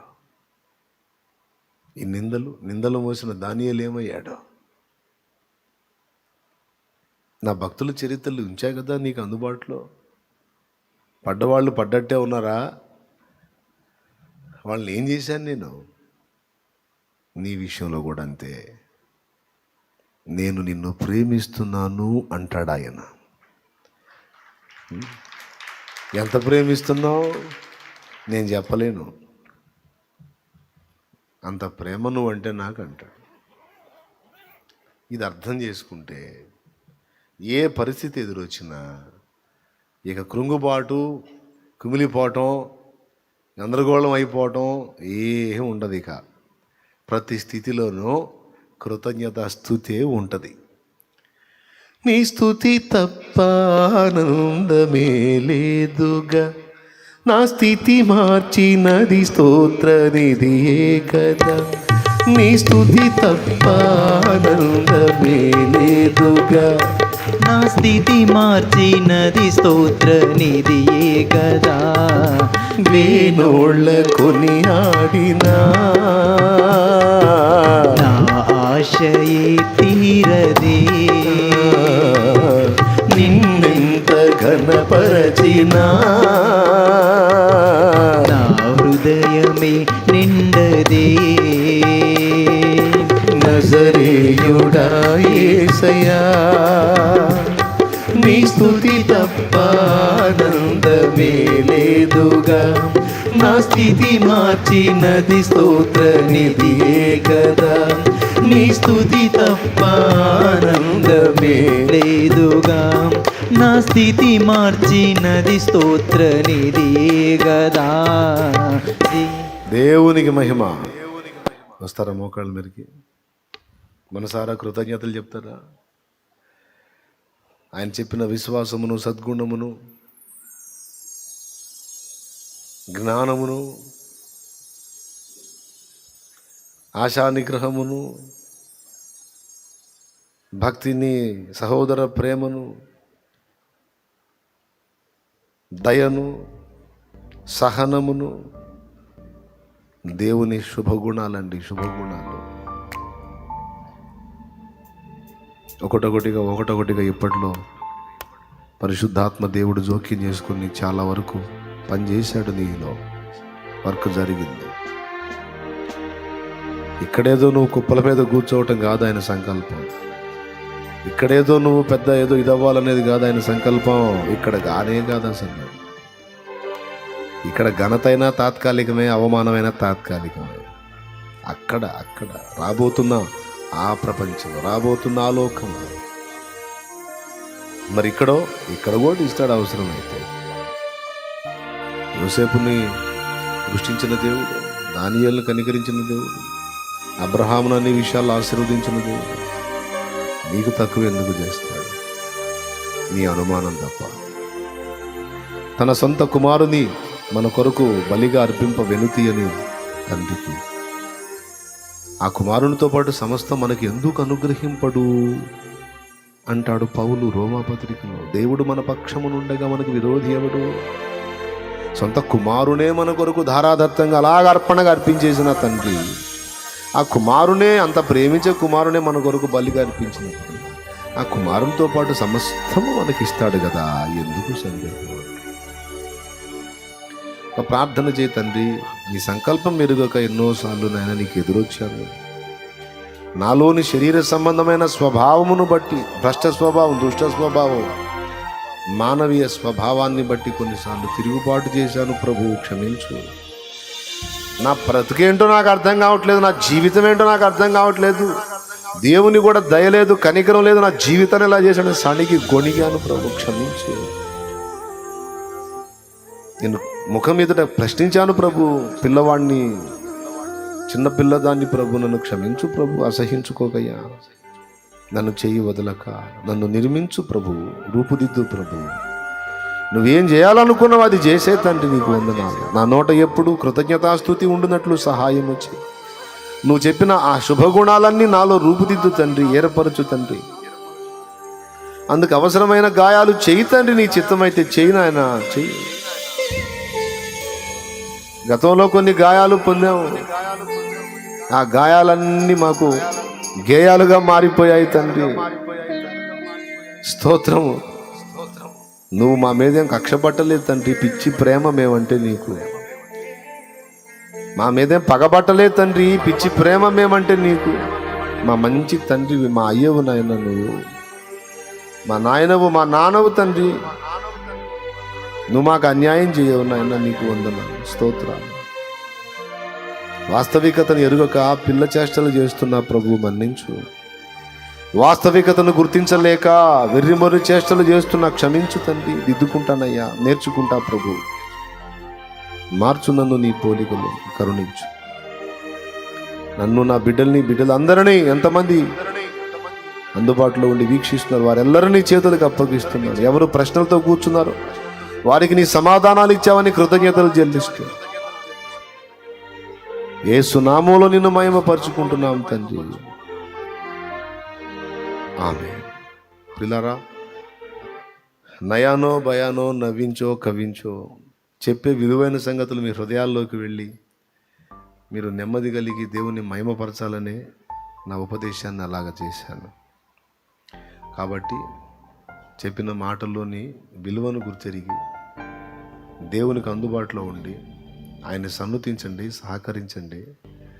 ఆయన నీలో పూనుకున్న కార్యాలు, చేయబోనుకున్న కార్యాలని నెరవేర్చినట్లు ఆయనకి కోఆపరేట్ చేయండి. ఓకే, ఏ పరిస్థితుల్లో నువ్వు ఉన్నావో ఇక నువ్వు 100 చెప్పు, నాకు ఒకటే సమాధానం, అవసరమును బట్టే నీకు అది కలిగిందని గుర్తెరుగు. అదే పేతురు పత్రికలో ఆయనే చెప్పాడు, అవసరం అంతే. నాకు ఈ బలహీనత ఎందుకు వచ్చింది, రాయాల పక్కన అవసరం. నాకు ఆవేదన ఎందుకు వచ్చింది, అవసరం, రాయాల పక్కన. నాకు ఈ ఒత్తిడి ఎందుకు కలిగింది, నాకు ఇలాంటి పరిస్థితి ఎందుకు వచ్చింది, అవసరం, అంతే. నువ్వు దేవుడి చేత ప్రత్యేకింపబడ్డ పాత్రవి. నువ్వు నిన్ను ప్రత్యేకంగానే ఆయన ఏర్పరచుకొని ఉన్నాడు. నీ విషయంలో ఉన్నత ప్రణాళిక ఉంది, ఆయనకి ఉన్నత ప్రణాళిక ఉంది. హల్లెలూయా. మరి వాటన్నిటినీ నువ్వు రీచ్ అవ్వాలంటే మరి పూనుకొని చెక్కడం పని చేయాలి, అంతే. ఎంతమందికి అర్థమైంది క్లియర్గా? అర్థమైతే చేతులు ఎత్తి గట్టిగా స్తోత్రం చెప్పండి. దేవునికే మహిమ. మరి ఫైనల్ బ్లెస్సింగ్తో ముగించుకుందామా? వేస్తున్నామండి. ఇక స్తుతే. నా పాయింట్ అర్థమైతే ఇక స్తుతే. ఏ స్థితిలోనైనా స్తుతే. ఆనంద గీతమే. ఆయన నీకు తోడై ఉన్నాడు. ఏం కృంగిపోవద్దు. ఇంట్లో వాళ్ళు మొత్తుకున్నారు అనుకో, ఏందయ్యా ఇది అన్నారు అనుకో, అవసరం. నువ్వు ఇప్పుడు చూస్తున్నావు, దీని వెనక భవిష్యత్తు వచ్చేటువంటి పరిస్థితి చూడట్లా. నువ్వు కొద్దిగా ఆగు. ఇప్పుడు శ్రమను చూస్తున్నావు, తర్వాత దేవుడు ఇవ్వబోతున్న సంతోషం కూడా ఉంటుంది, ఆగు, అనుభవిస్తావు. ఖచ్చితంగా నీ అనుభవంలోకి తీసుకొస్తాడు ఆయన, నమ్మదగిన వాడు. ఓకేనా? రైట్. అందరం పైకి లేచి నిలబడి చివరి ప్రార్థన ఆశీర్వాదంతో ముగించుకుందాం. లేకపోతే ఇక నేను మాట్లాడుతూనే ఉంటాను, నాకెళ్ళ బుద్ధి కాదు, మీకెళ్ళ బుద్ధి కాదు. కాబట్టి అందరం పైకి లేచి నిలబడి నిజంగా కళ్ళు మూసుకున్నట్లయితే నేను అంతర్ధానం అవుతాను. దేవునికి స్తోత్రం. హల్లెలూయా. అందరం నిజంగా కళ్ళు మూసుకుందాం. ఒకళ్ళు ఒక్కరిని మూసి ఒక్కరిని తెరిచి చూస్తాం, ఇటు వెళ్తున్నాడండి. తండ్రి నీకు వందనాలు. స్తోత్రం ప్రభా. అందరం ఏకీభవిద్దాం, థ్యాంక్స్ చెప్దాం, దేవునికి కృతజ్ఞతలు చెప్దాం, మనసారా ఎలుగెత్తి స్తోత్రం చెప్దాం, స్తుతించడం నేర్చుకుందాం. హల్లెలూయా, హల్లెలూయా, హల్లెలూయా, హల్లెలూయా. నా తండ్రి స్తోత్రం, స్తోత్రం, నా తండ్రి నీకు స్తుతి, స్తోత్రం, స్తుతి, స్తోత్రం, స్తోత్రం, స్తోత్రం, స్తోత్రం, స్తోత్రం, స్తోత్రం, స్తోత్రం, స్తోత్రములు నాయన. పరిశుద్ధుడైన మా తండ్రి నీకు వందనాలు. మా పట్ల నీ యొక్క ఉద్దేశము, నీ చిత్తం ఏమై ఉన్నదో మాకు స్పష్టముగా బయలుపరిచినందులకు దేవా, నీ ఉద్దేశమంతటిని, నీ సంకల్పమంతటిని మాకు తెలియపరిచినందులకు నిండైన స్తుతులు స్తోత్రాలు చెల్లిస్తూ ఉన్నాం నాయన. మమ్మల్ని నువ్వు చెక్కుతున్నావని ప్రభువా, ఇదిగో మమ్మల్ని సంపూర్ణముగా చేసిన ఆయన, నీ స్వారూప్యతను, నీ స్వభావాన్ని మాలో ధరింపజేసిన ఆయన, ఆ నిత్యత్వంలో నీతో పాటు మేము కలిసి ఉండాలని, ఆ నిత్యత్వంలోనైనా నీ తరువాత స్థానంలో మేముండి ప్రభువా విశ్వాన్ని పరిపాలించడానికి నాయన మమ్మల్ని ఏర్పరిచి ఉంచావని ప్రభువా, నీవు మాతో మాట్లాడిన ప్రతి మాటను బట్టి నిండారులుగా నీకే కృతజ్ఞతాస్తుతులు స్తోత్రాలు చెల్లిస్తూ ఉన్నాం నాయన. విశ్వాసమును, సద్గుణమును, జ్ఞానమును, ఇదిగో నాయన ఆశానిగ్రహమును, సహనమును, భక్తిని, సహోదర ప్రేమను మాలో నిండారులుగా ఏర్పరిచి ప్రభువా సంపూర్ణమైన నీ స్వారూప్యతను ధరింపజేసి నడిపించమని వాక్యమిత్ర నీ దాసుని ఇంకను బలపరిచి అనేక విషయాలు ప్రభువా మాకు అందించినట్లుగా బలపరచమని మితబడిన ఈ మాటలు మా హృదయాల్లో మీరు ఫలింపచేయమని యేసయ్య ఉన్నత పరిశుద్ధ నామమున ప్రార్థించి స్తుతించడికి వేడుచున్నాము తండ్రి. ఆమెన్.